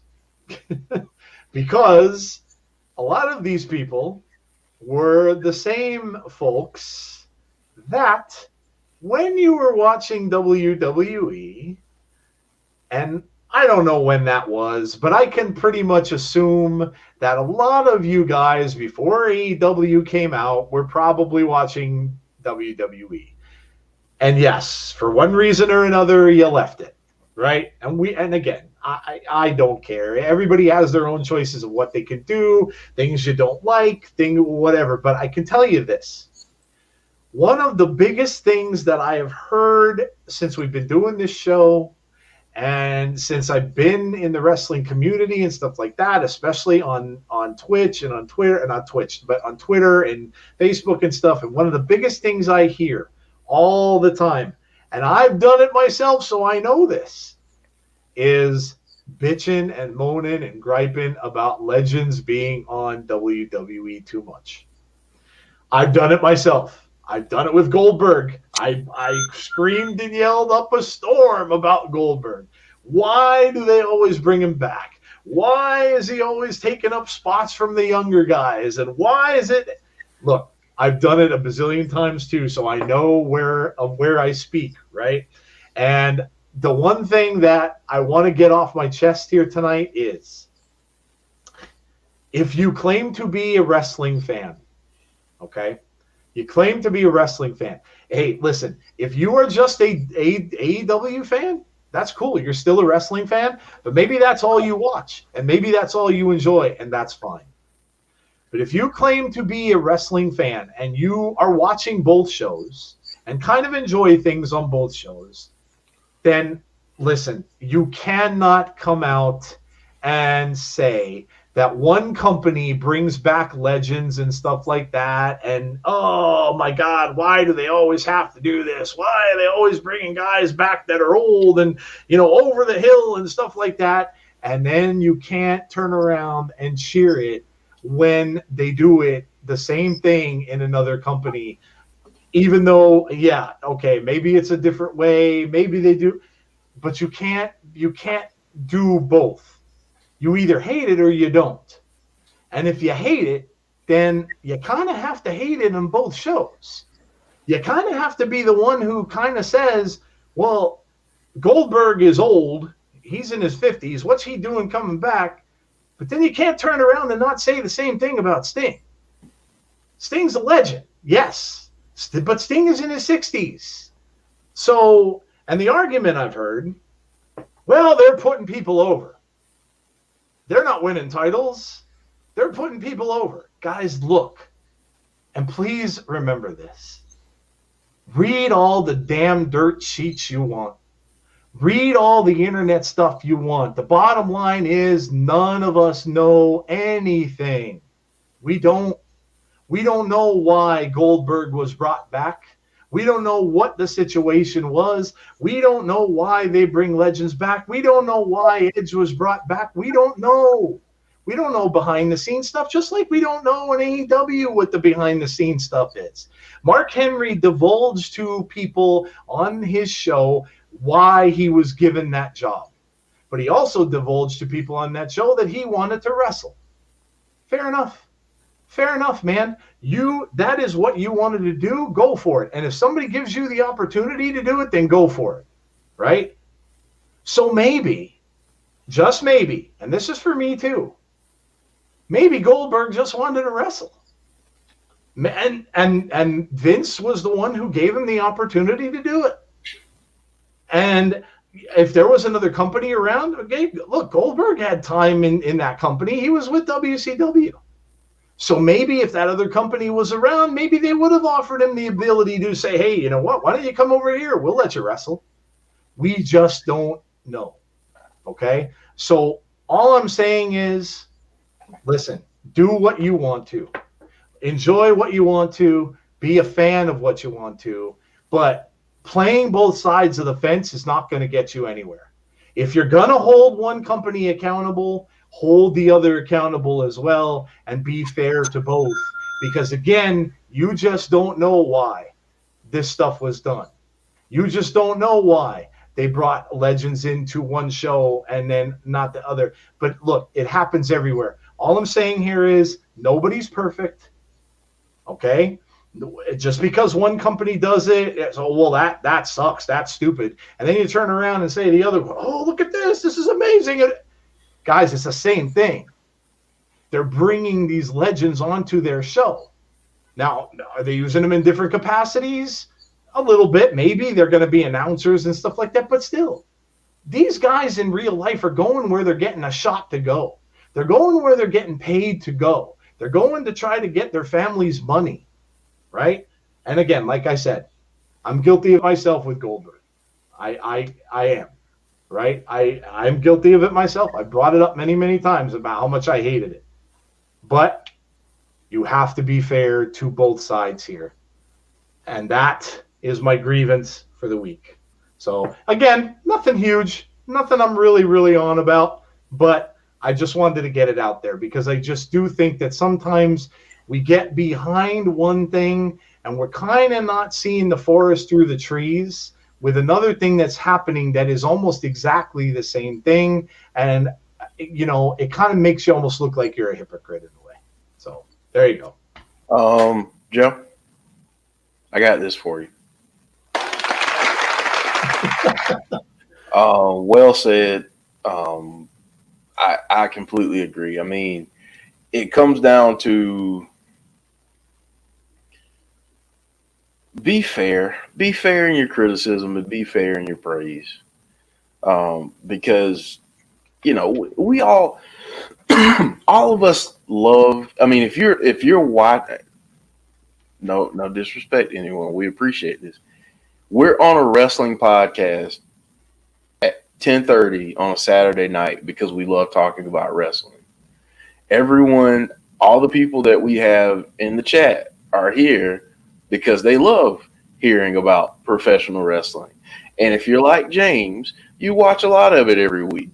So all of us watch a lot of wrestling every week, especially if you're watching 3 hours of Raw, 2 hours of SmackDown, 2 hours of NXT. I mean, it just, you love wrestling. So how about this? Here's a novel idea. Just appreciate what you appreciate. You don't have to, it doesn't have to be a tribalistic thing. We can all enjoy what we enjoy. And, if we don't have something so nice to say about a particular company, then that's fine. But don't be a hypocrite because, listen, you're going to get found out. So, Joe, wonderfully said. Could not agree more. Thank you, sir. And I will make you guys all a promise. When Goldberg does come back, and we know he will. He will. We know he will. I'm not going to say anything about it. I will make you all a promise right now when he comes back, because he's got a match or two left for the year. Yep. Nothing will come out of my mouth about it because, again, what's fair is fair. And like Jeff said, you're just going to look you're foolish when you do stuff like that. So no more criticism of me. I don't have to be a fan of the dude, but no more criticism of me for coming out and having matches anymore because it is what it is. He's trying to make a living. So, yep. All right. All right. We got another crowd favorite. So let's ring the bell, Joe. Let's do it.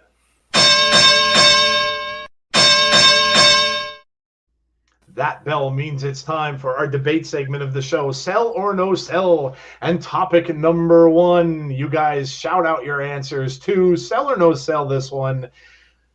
Shawn Alexander versus TJP is the match of the year.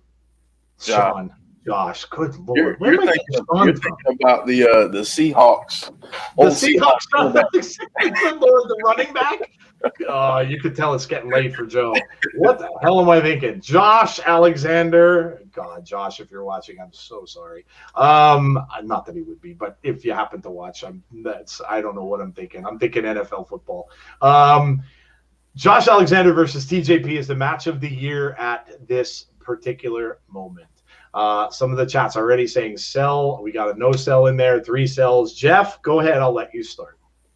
I love it. For me, this is an easy one. And listen, no disrespect to all of the other great matches that we've gotten this year, because, I mean, Tazzy and I sat there and named several. You're talking about Moose and Rich Swann.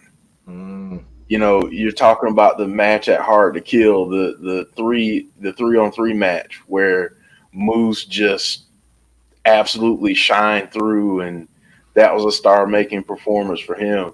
Yep. My God, this one for me takes the cake, because what these guys did for 70+ minutes. I gotta say sell, because not only did they put on a great match for 70+ minutes, they told a story for 70+ minutes, and it made sense. And I don't know, correct me if I'm wrong.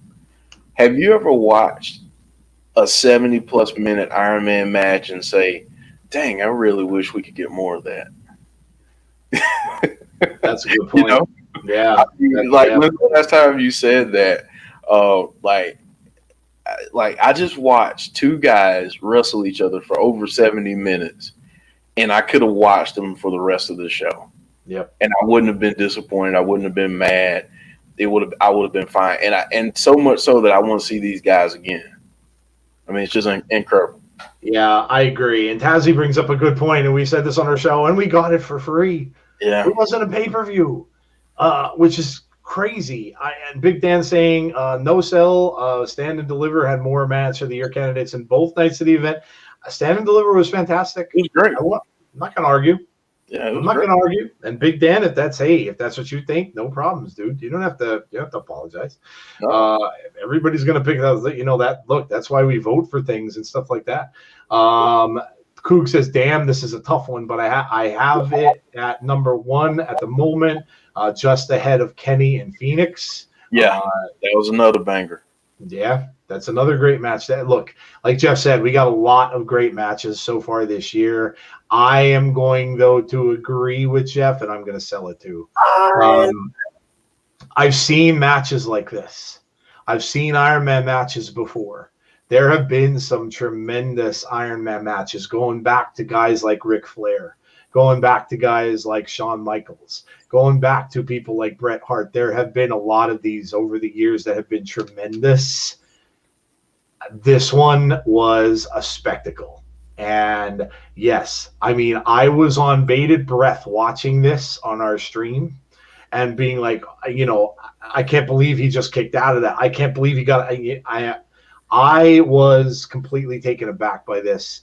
And again, the atmosphere, no fans in the building. So that's another thing, is how many of these have you ever seen where there are no fans? Most of these Iron Man matches are in front of big crowds. Mm-hmm. So no fans in the building. You had wrestlers come down, like Jeff said. That was a moment in itself, seeing those wrestlers down there watching this. It is my match of the year candidate. Yes, absolutely so far. Now, we got a lot of year left. We got about a half of a year left to go. And there have been some tremendous, tremendous matches so far for this year. So who knows if we'll still be saying that by the end of the year. But absolutely, man, these guys knocked it out of the park. One of the best matches. And again, like I said, the best match I've seen so far this year. No doubt. No doubt. All right. Topic number 2. Topic number 2. Braun Strowman is the top name available among recent releases, Joe. Sell or no sell?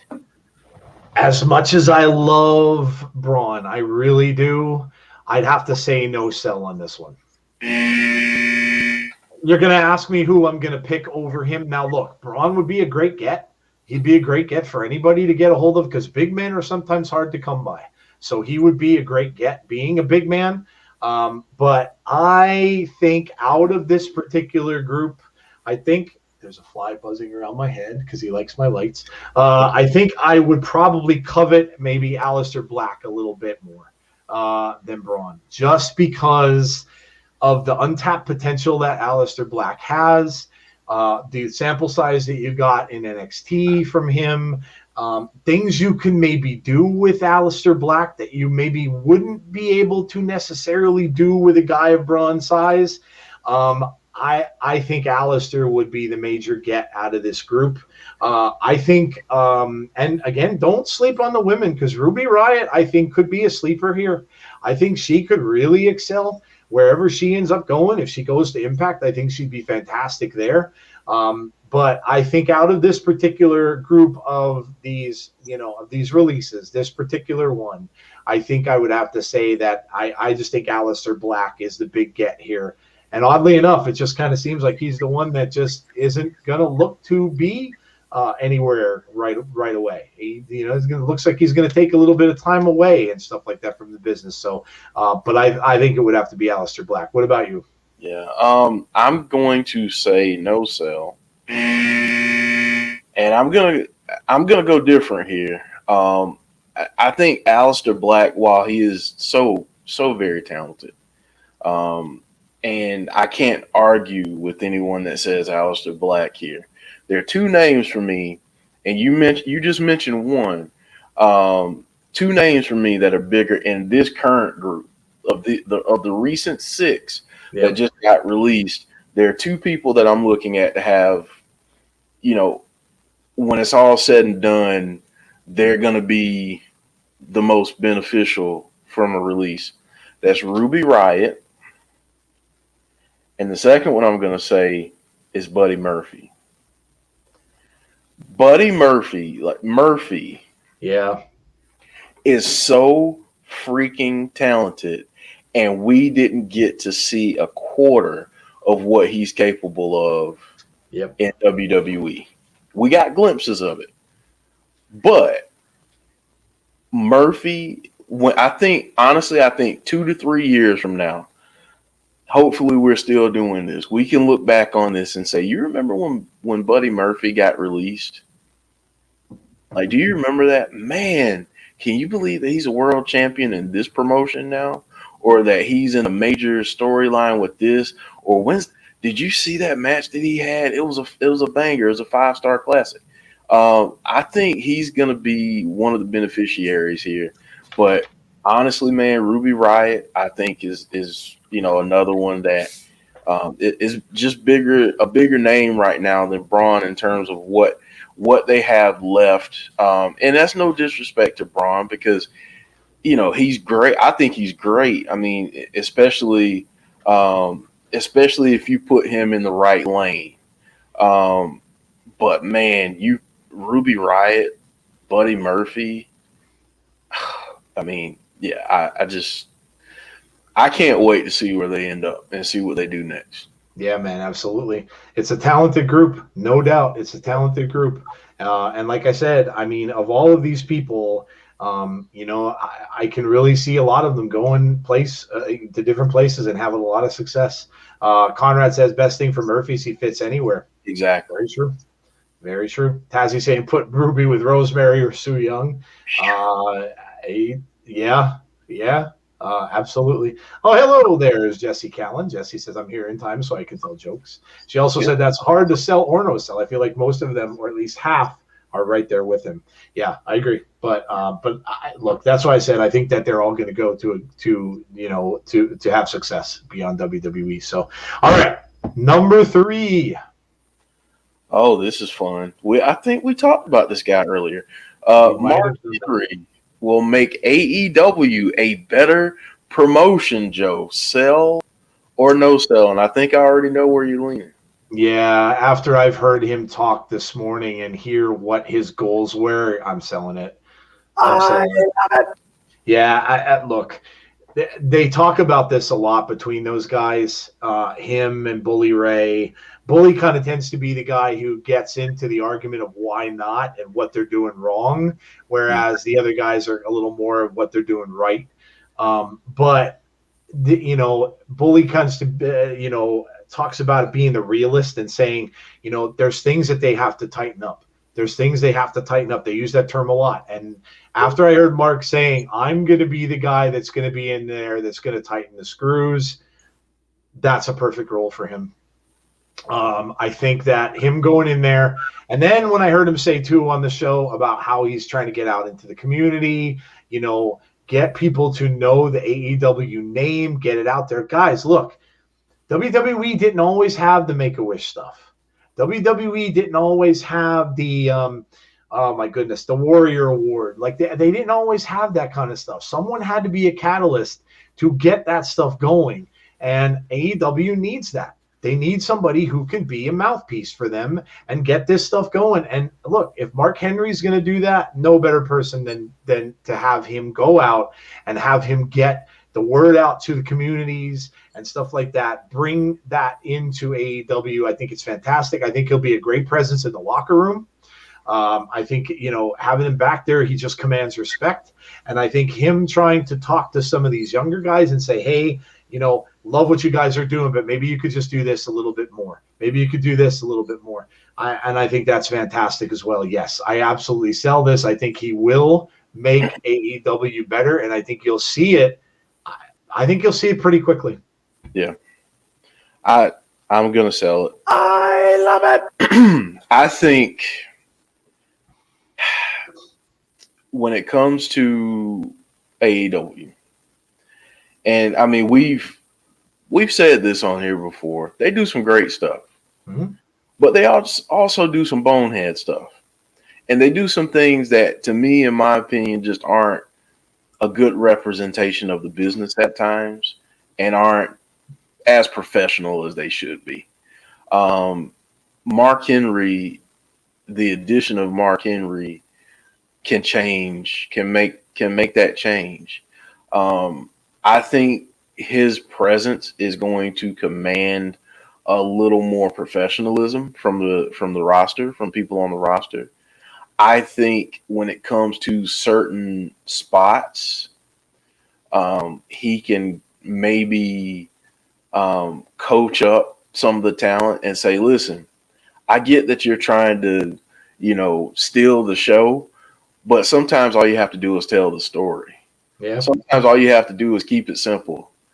You don't have to do these crazy spots where you put your career in jeopardy, or even more importantly, your life in jeopardy, all for a pop. Like, if you tell the story the right way, you're still going to get the pop.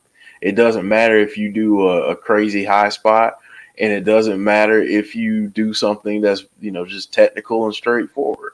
So for me, I think he's going to just elevate what they do. I think he's going to be good for Tony Khan, because while I think there are some people that have left WWE recently that do have a chip on their shoulder about how they were treated, I just think that this will be better.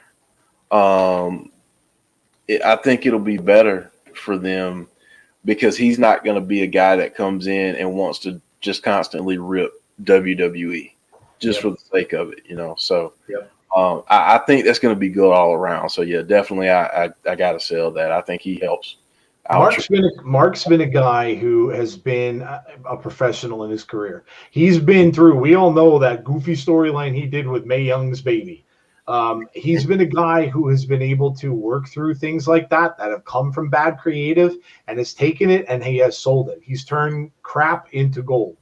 And that's the kind of a guy he is. He's been a professional guy, and I think he continues that.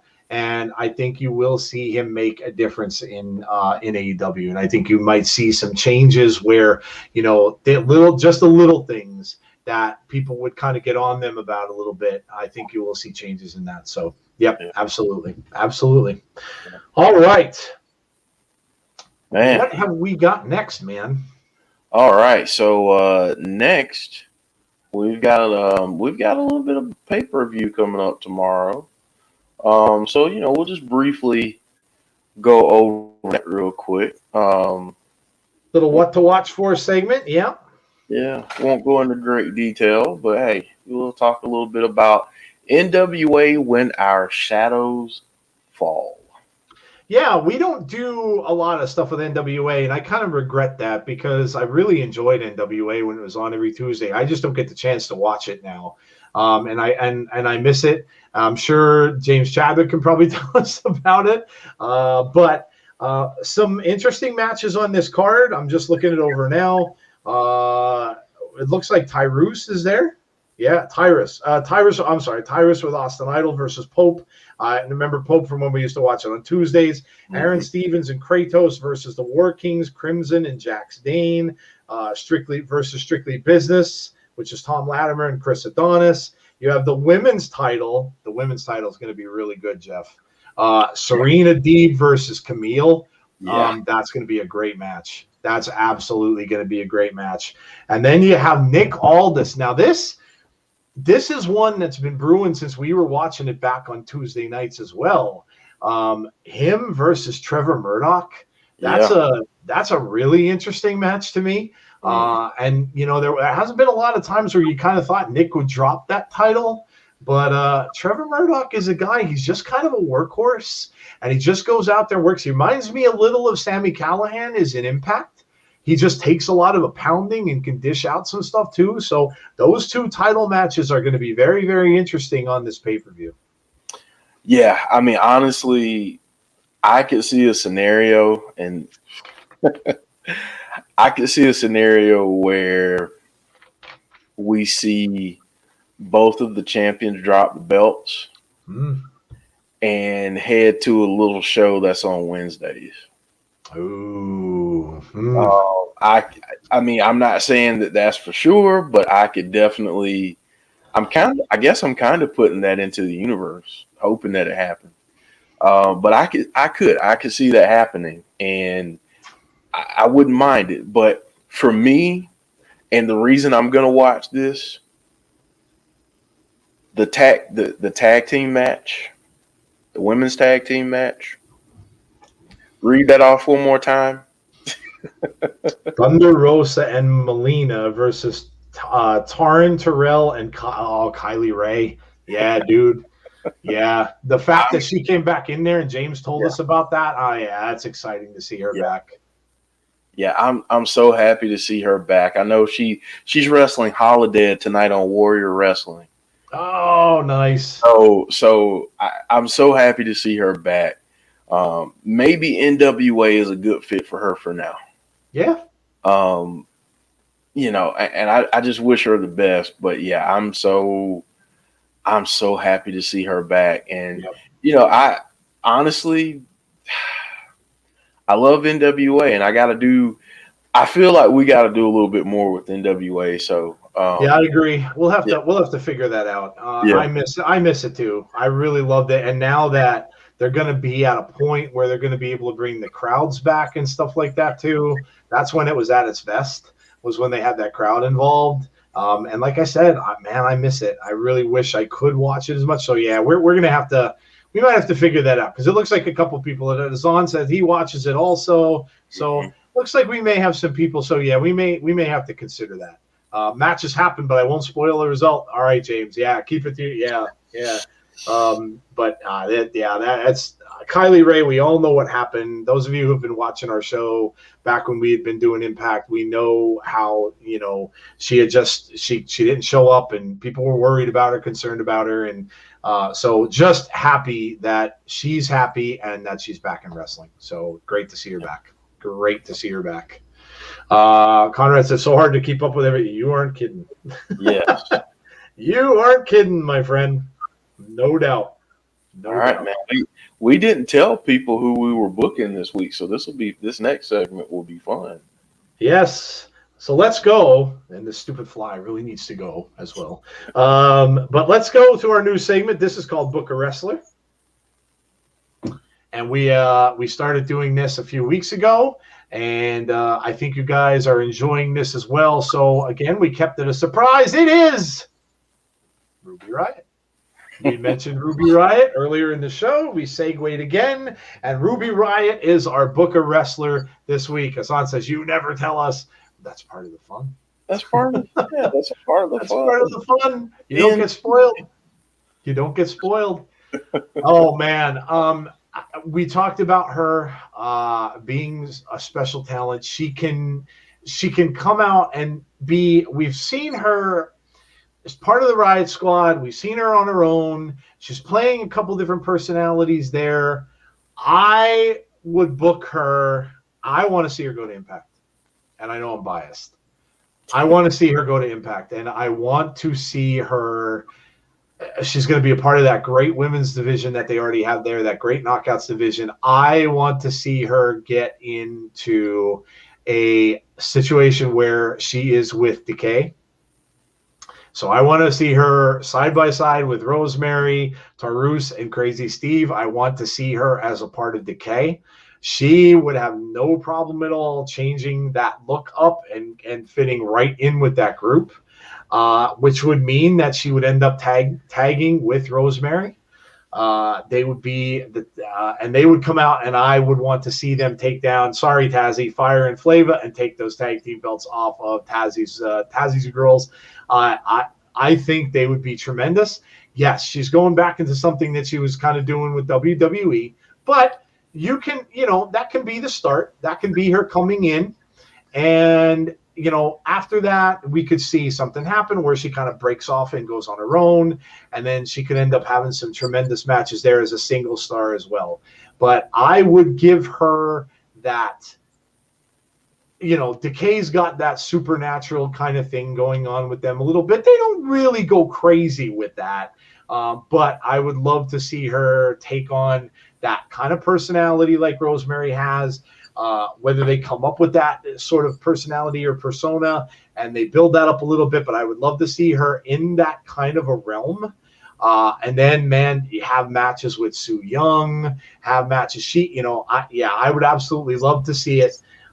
Remember, we had, they had Bunny in Impact Wrestling, and she was the one who would fit into those matches with Rosemary and stuff like that. And I think Ruby Riott could be booked in a very, very similar way that they had her in, and I would absolutely love to see her in Impact Wrestling. What about you, man? Oh, man. Yeah, I'm biased too. I need her in Impact Wrestling. But I would go a little bit different. I would have her start out on a singles run. Okay. I would have her start out there. And in terms of a gimmick, I'd have her do something kind of reminiscent. I'll say she can do something like EY did when he first came in. Sinister, kind of a split personality kind of thing. Okay. Where, like here, and this is kind of why I picked these two pictures, but you take these looks here. You got one where she's smiling, and then the other where she's kind of got this serious look, and that's what I want to see. I want to see her almost do what Waylon Mercy used to do. Oh, wow. Okay. Smile and be kind outside of the ropes. And once you get into the ring, it's just completely ruthless. And then when she's done, it's like, well, wait, what happened? What do you mean? Why don't you like me? You see what I'm saying? Yes. And I want to see her go up against Deonna. I'll tell you how much I think of Ruby Riott. I think Ruby Riott should be the person that takes the belt off of Deonna. Wow. That's how much I think of her. Wow. I'm not saying that it happens immediately, but 6 months, I want to see her take that belt because she's a champion. She's a star, in my opinion. She just has to have the chance to showcase that. So that's where I am with it. That's what I would do with her. And then honestly, after that, then I pair her up with Decay and with Rosemary. Okay. And then they can run roughshod over the knockouts division. Great point. Yeah, absolutely great point. Let's see what the chat is saying. Tazzy saying, no, not the peaches. Big Dan says Ruby Riott appears at the Fall Impact pay-per-view as Voluptua, the newest member of Decay. She mentions being held down by the Machine up north and now free from the shackles. She is now ready to bust out. That's cool. The Coog says, love that your show covers the main U.S. promotions, AEW, Impact, WWE, ROH, MLW, NWA, and even New Japan. I know it's a lot to cover, both AAA and CMLL too, but that's why I watch them on weekends. Yeah, dude, there's so much. There's so much. James says, I want to see her built up more as a serious type wrestler, not to be messed with and be feared by most women in Impact. Yeah. Yep. How about Ruby in Ring of Honor in the Women of Honor division? Yes. Yeah. Yes. Noob said she'd be great in Impact. Ruby in Impact would be a great get, but any promotion that gets her is enhanced, says the Coog. Ricky Glow, I want Ruby to have an alter ego, something like, you're saying something like Waylon too? Absolutely, man. Absolutely. That's really cool. That's really cool to have it where, Waylon was not really, he came off as an inspiration to Bray, who is supernatural, but Waylon was kind of more, he wasn't really supernatural. He wasn't doing anything really crazy. He was just like a guy not to be messed with. And if that's what you want to do with Ruby, I could totally see that too. Totally see that. There you go, guys. That is our Book a Wrestler for the week. It was Ruby Riott. So, again, with that segment, you guys are more than welcome to send in thoughts about who you'd like us to book in future shows. Let us know via DMs, whatever. Throw comments up on the video and let us know. James says first choice Impact, second our Ring of Honor, and third AEW. So there you go. Cool. All right. I think we are at favorite moments of the week, Jeff. Are we? Yes, not? sir. We are. We are at our favorite moments of the week. So, man, let's rock, man. We've got a lot to go through. We've got a lot to go through. Oh man. All right. Go ahead, Jeff. What's your number 3? This is gonna be tough. Oh, I know, man. I'm like dreading it already. My number 3 moment of the week, Adam Cole showing back up. Adam Cole, baby. Yes. I just, man, I'm glad to see him back. Wow. I enjoyed that moment. Him and Cross in the middle of the ring and him talking down to Cross. Like they've done everything to make you feel special, to present you as special. The only thing that I need to be special is for the bell to ring. Like that. Oh my God. I just love that moment. So that's my number 3.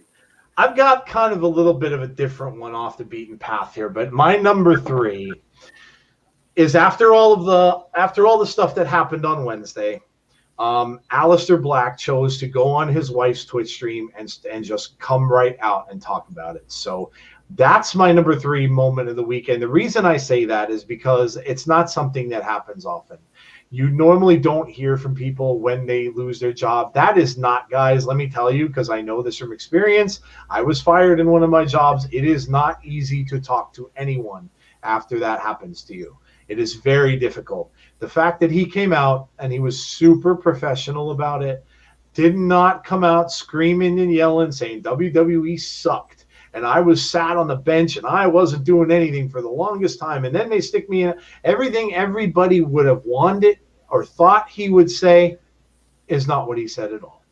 So that's my number 3 moment. And like I said, the reason is because, again, very, very professional. He did not bash WWE. None of them did, really. But Aleister came out, talked about it right away, didn't wait. Jumped right on that Twitch stream and came out, and he was answering some people's questions and things like that. It was the first time we really ever saw people do that after this happened. And I think it was just great to hear from him. Great to kind of get that as fans, knowing that, you know what, I'm going to be okay. I'm going to be okay. I appreciate all of you guys, but I'm going to be okay. And I'm good. And I'm just happy that I was given this opportunity. So that's my number 3. What's your number 2, Jeff?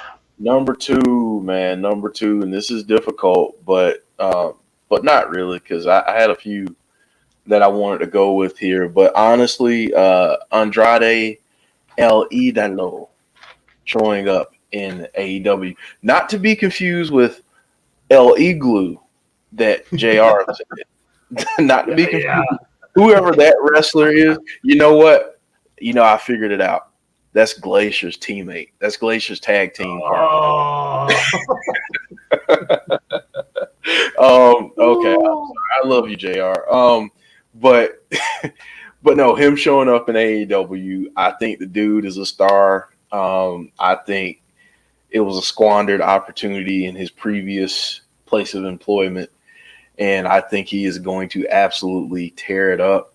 I cannot wait to see the matches that they put him in and what he does, possibly even working for a different, doing some cross promotion stuff with Impact and New Japan.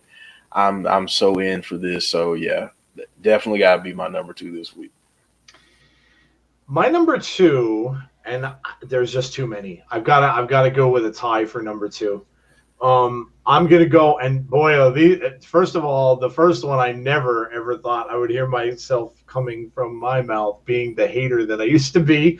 Damn Roman Reigns. Damn Roman Reigns, you were just proving me wrong week after week after week. I was never a big Roman fan. You guys all know that. But Roman's really winning me over. And week after week after week after week, when I think to myself, this is going to get flat, because where is he going to go?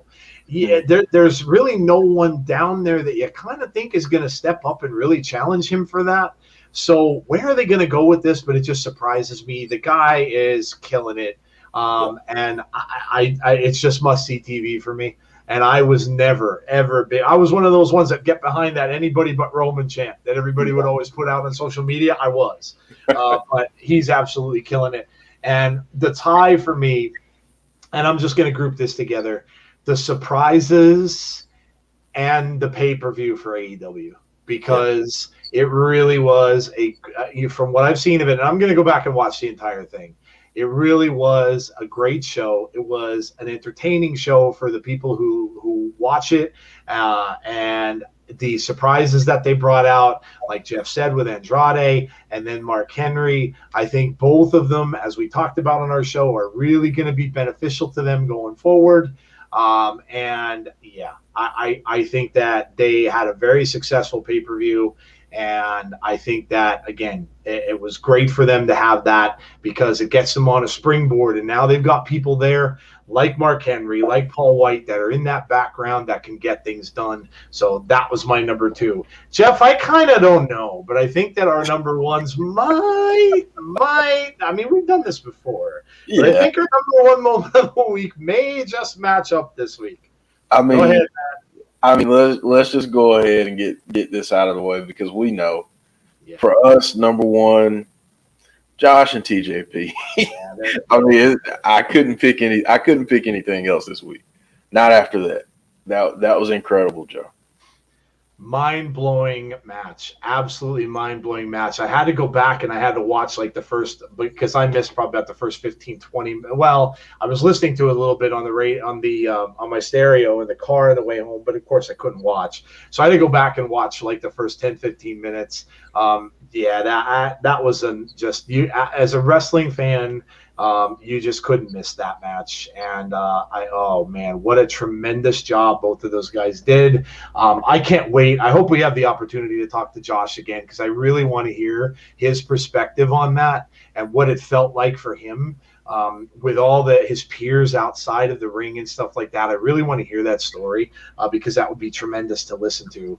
But I couldn't go any other place this week. That was absolutely unbelievable, and what a thing for wrestling fans to see. So let me see what some people are saying here.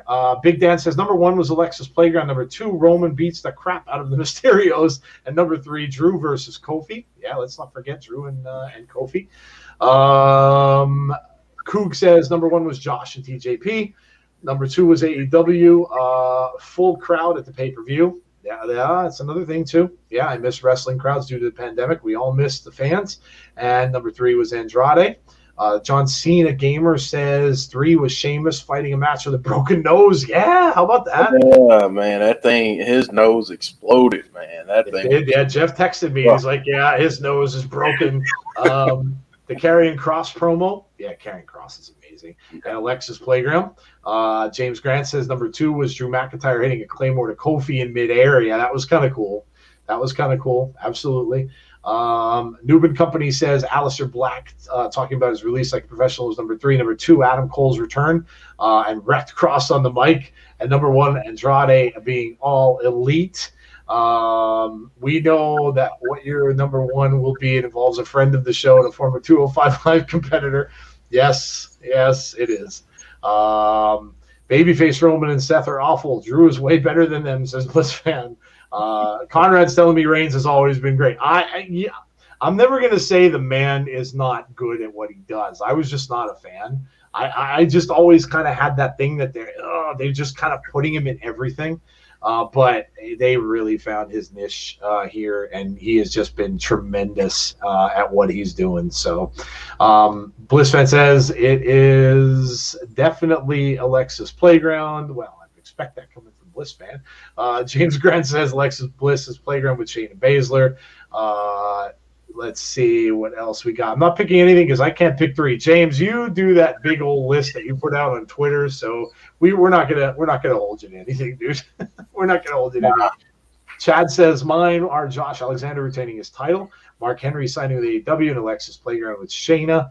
Tazi says Cameron Grimes. Yes, Cameron Grimes. That whole thing with the $1 Million Man is fantastic. Karrion and Adam Cole. And the Iron Man match. Yeah, absolutely. Gus says Andrade in AEW. Leo Rush going to AEW as well. The Alexa promo, Inner Circle promo. Yeah, the Inner Circle promo was good too. It was good. Yeah, I agree. Full crowd in AEW. James says one of my favorite matches this week was Ryzen versus Gangrel in a casket match on air. I heard about that. Yeah, how about 2? That's pretty cool. You get Gangrel against Ryzen. That's a pretty good matchup. Yeah, that sounds like it would have been awesome. Sheamus's nose is fixed. Well, good. I'm glad to hear that. It looked pretty rough, man. Sean Rousset says Adam Cole promo 205 Live and Josh versus TJP. Well, there you go. There are our favorite moments of the week. You guys shouted out all of yours as well, so we appreciate the participation. Thank you for being a part of that segment. Look, it's really cool just to hear what everybody's favorite moments are. Again, we could see, like everybody in the chat, we all have different things that we really enjoy. But the cool thing is you were entertained, you enjoyed something about the week and about wrestling, and that's all. That's awesome. That's very cool. All right. Let's move on to the lighter side of the ring, shall we? And Jesse's going to warm up because we're getting close to the end of the show here. And, oh, man. Well, we knew this guy was going to be part of this segment at some point. Oh, R-Truth. The guy who almost made stone-faced Brock Lesnar crack up laughing. It was like a Saturday Night Live moment. And, dude, this guy, no matter whether he's working with someone like him, whether or not he goes past and he's talking to Bray Wyatt's puppets in the back room, and he actually says that Huskus is Bray's son, that whether he's getting snuck up on by a ninja coming downstairs in the back, whether he's out, with that 24/7 title doing all kinds of crazy stuff out on the streets. And then, look, there is just, and I've said this before about Truth, there's just guys in this business. And I think you see it in other places too. I think with Impact, you see a guy like Johnny Swinger. You just see some of these people that can, Falaba is another one, that just have the gift of being able to make people laugh. And that's going to last them even when they leave wrestling, because they can go and they can do things like they can go do stand-up comedy. They can do that kind of stuff. And man, R-Truth is, whether or not this guy is ever going to carry another major belt or anything like that, win anything like that, you know what? I don't honestly think he cares, because I really think he just enjoys what he does. And, you need a guy like this. You really do. I think every promotion does. I think you need somebody who can come out and just bring joy to people, make people laugh a little bit, no matter how serious they get about their wrestling or how into it they get. Just kind of bring some levity to it. And man, this guy just has the gift, man. He really does, Jeff. I mean, when it comes to wrestling, really good wrestling gives you a little bit of everything. It's almost like a buffet. It gives you a little bit of everything. Truth has been great, in my opinion, his entire career. Athletically gifted. The stuff he can do in the ring is absolutely tremendous. And he's always had a funny side. Yep. Even back in the day when he was doing a little more heel work and, he's a little more serious, he still had a funny side. And if people think back, the whole thing with Little Jimmy and all that stuff, I mean, Jimmy was great. It's just great. So, I mean, Truth is just, he's a national treasure. Yep. And I'll say this now, I really, really, really want people to give this man his flowers before he retires. Because once he's gone, once he's no longer in the wrestling business, and I'll even say, yeah, that's right, Butterspark, K-Quick, you taking it way back. That's right. Yeah. Before WWE, don't make the same mistake with this guy that you made with other wrestlers. This guy needs to be in your front office or in your creative. Yeah. Because his mind for the business is pretty evident. His ability to be comedic, but also tell a story is just tremendous. And you need more wrestlers. If you have wrestlers that struggle with a comedic element, you need to immediately have them work with R-Truth and have them look at what he's done. And it's not just because he's telling corny jokes. I mean, he's doing stuff that's relevant to the show, but he's making it funny too. So, I mean, I love the dude. I've had the opportunity several times to see him up close and personal, especially down at NWA Anarchy. Before you hit it real big, and you could always tell that there was something huge with this guy. And I'm happy. I mean, a lot of people are like, oh, this 24/7 title thing is foolish. This was made. That's right, K Crush too. God, y'all are taking it back. Yeah, I mean, R-Truth. Yeah, I do agree with that too, Conrad. I want him to get one more shot, maybe.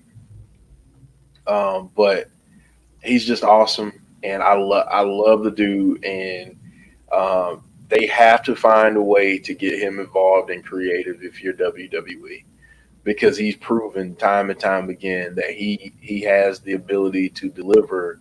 And if you can make Brock Lesnar crack, if you can make that happen, if you can make Paul Heyman kind of giggle and crack when they're trying to be serious, and the whole thing with I declared for the Royal Rumble, I undeclare for the Royal Rumble. I mean, that kind of stuff. Little Jimmy in the ocean. Oh my God. Oh, I was dying.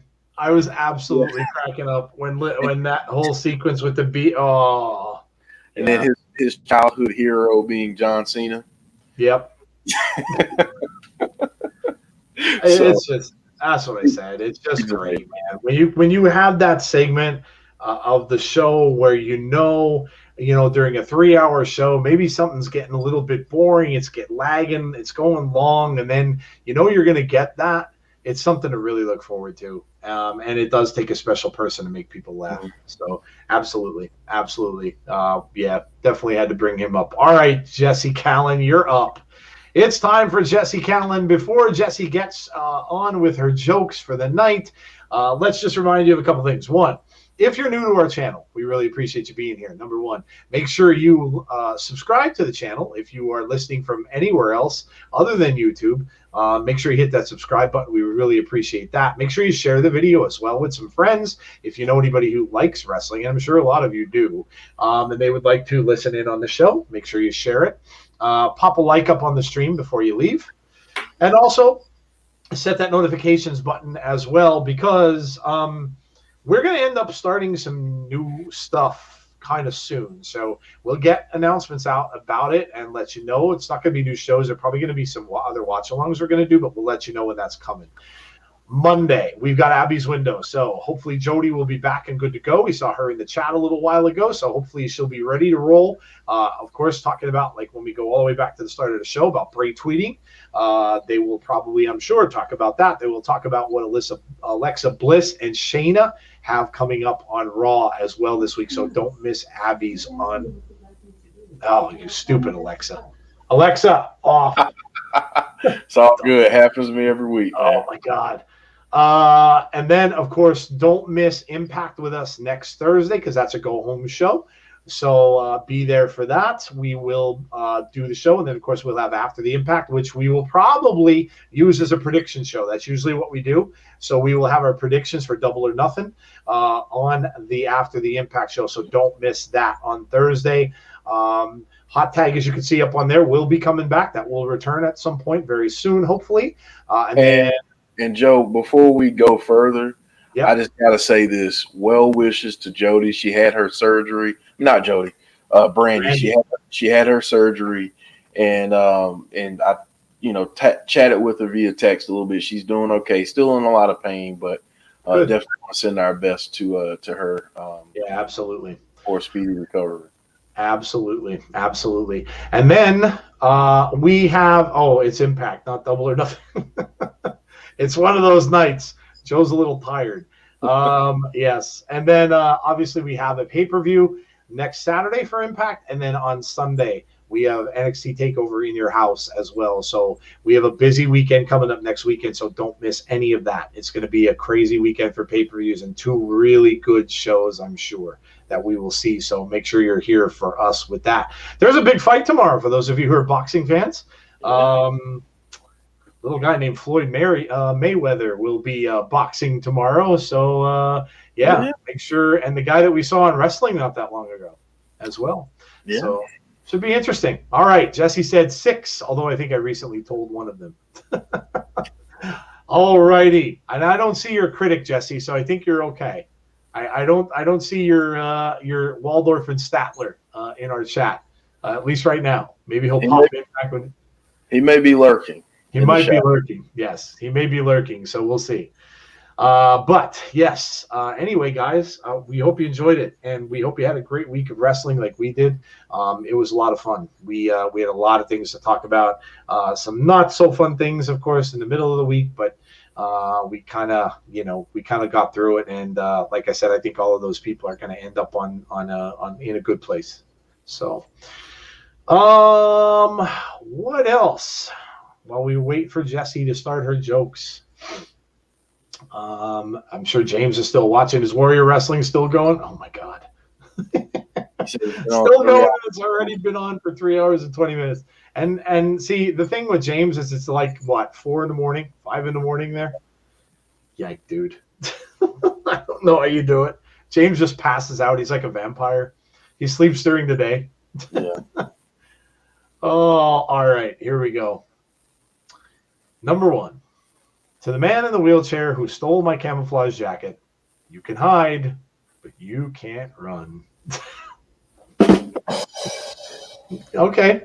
All right. Good start. I like it. Good start. There you go. Jeff August Gray match versus Daivari was great. Daivari, Daivari gets around, man. He was in the audience for the Impact match. Yeah, I remember seeing him in the Iron Man match. Yeah, he's all over the place, Daivari. Tazzy with eyes. Cheese Whiz, hello to you. How are you? Cheese Whiz Jr. Oh, there's a Cheese Whiz Jr. So we don't just have a Cheese Whiz now, but we have a Junior as well. Junior. That's right. Okay. Number 2. I hate how funerals are always at 9 a.m. I'm not really a morning person. Clever. Buttersparks. Oh, man. Floyd and Logan both did WE. Yeah, they did. Chris is apparently going to take the role of a heckler tonight. Chris is being the heckler tonight. Thumbs down. Thumbs up. Thumbs down, to quote Sammy Callahan. Yes. Has Cheese Whiz 2 showed up yet? Yes, I think Cheese Whiz 2 was here earlier. I'm pretty sure we did see him. Yeah. The Cook says, 2 crooks rob a store and steal some Viagra. The cops then put out an APB to be on the lookout for 2 hardened criminals. That's good. That's good. Butterspark says, I hope Floyd knocks the pea-sized brain clear out of Logan's. I kind of think Mayweather is going to win. Yeah. I kind of think I think he's going to win. All right, number 3. I Googled how to start a wildfire. I got 48,500 matches.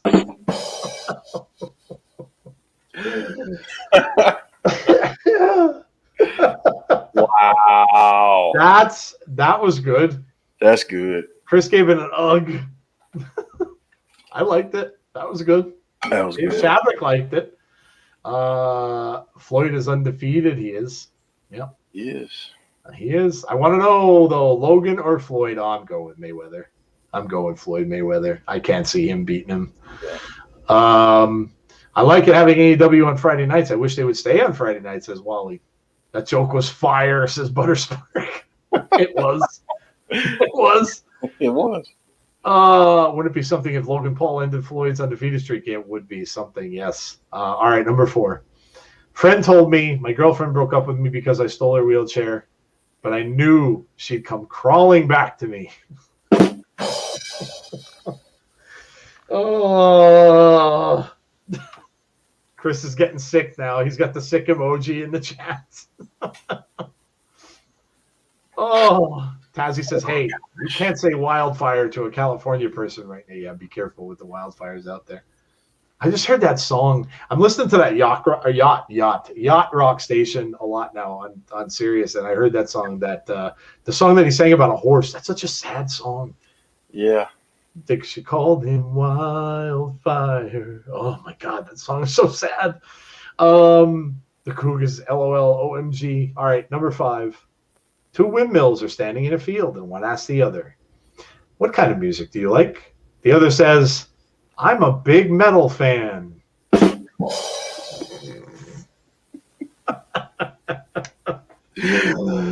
Lord. I like that one.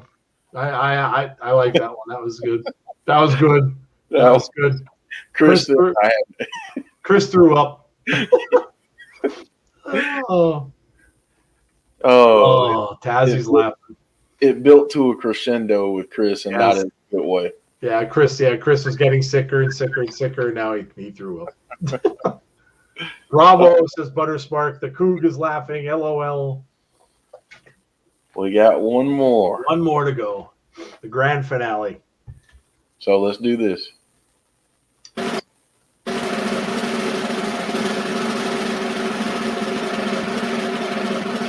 I hope I don't have to hold this long.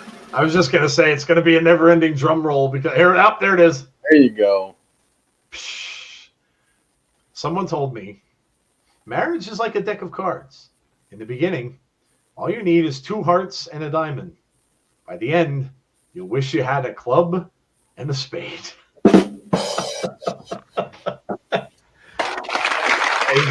Nice. Clever. Very, very clever. Bliss Fancy is missing again. Yeah, I know. We could have had Statler and Waldorf actually in the chat. We could have had one as Statler, the other is Waldorf. We could have had Chris and C. But yeah, C must fell asleep. Well, it is late there, so. Yeah. Disclaimer: This is not my experience with marriage. I quite enjoy it. Well, that's good to hear. Oh man, 2 toilets were talking. One said he was flushed.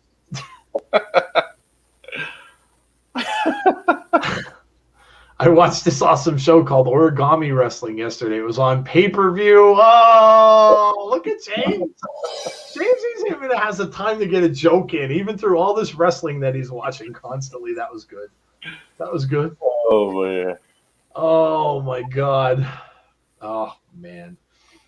Do you guys realize with the Jetsons being set in 2061 and George Jetson being 40 right now, he's being conceived?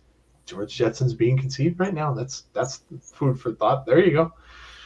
Oh, my God. Well, guys, that is it. We really appreciate you coming out tonight. Again, a lot to cover. Some good, some not so good, but we got through it.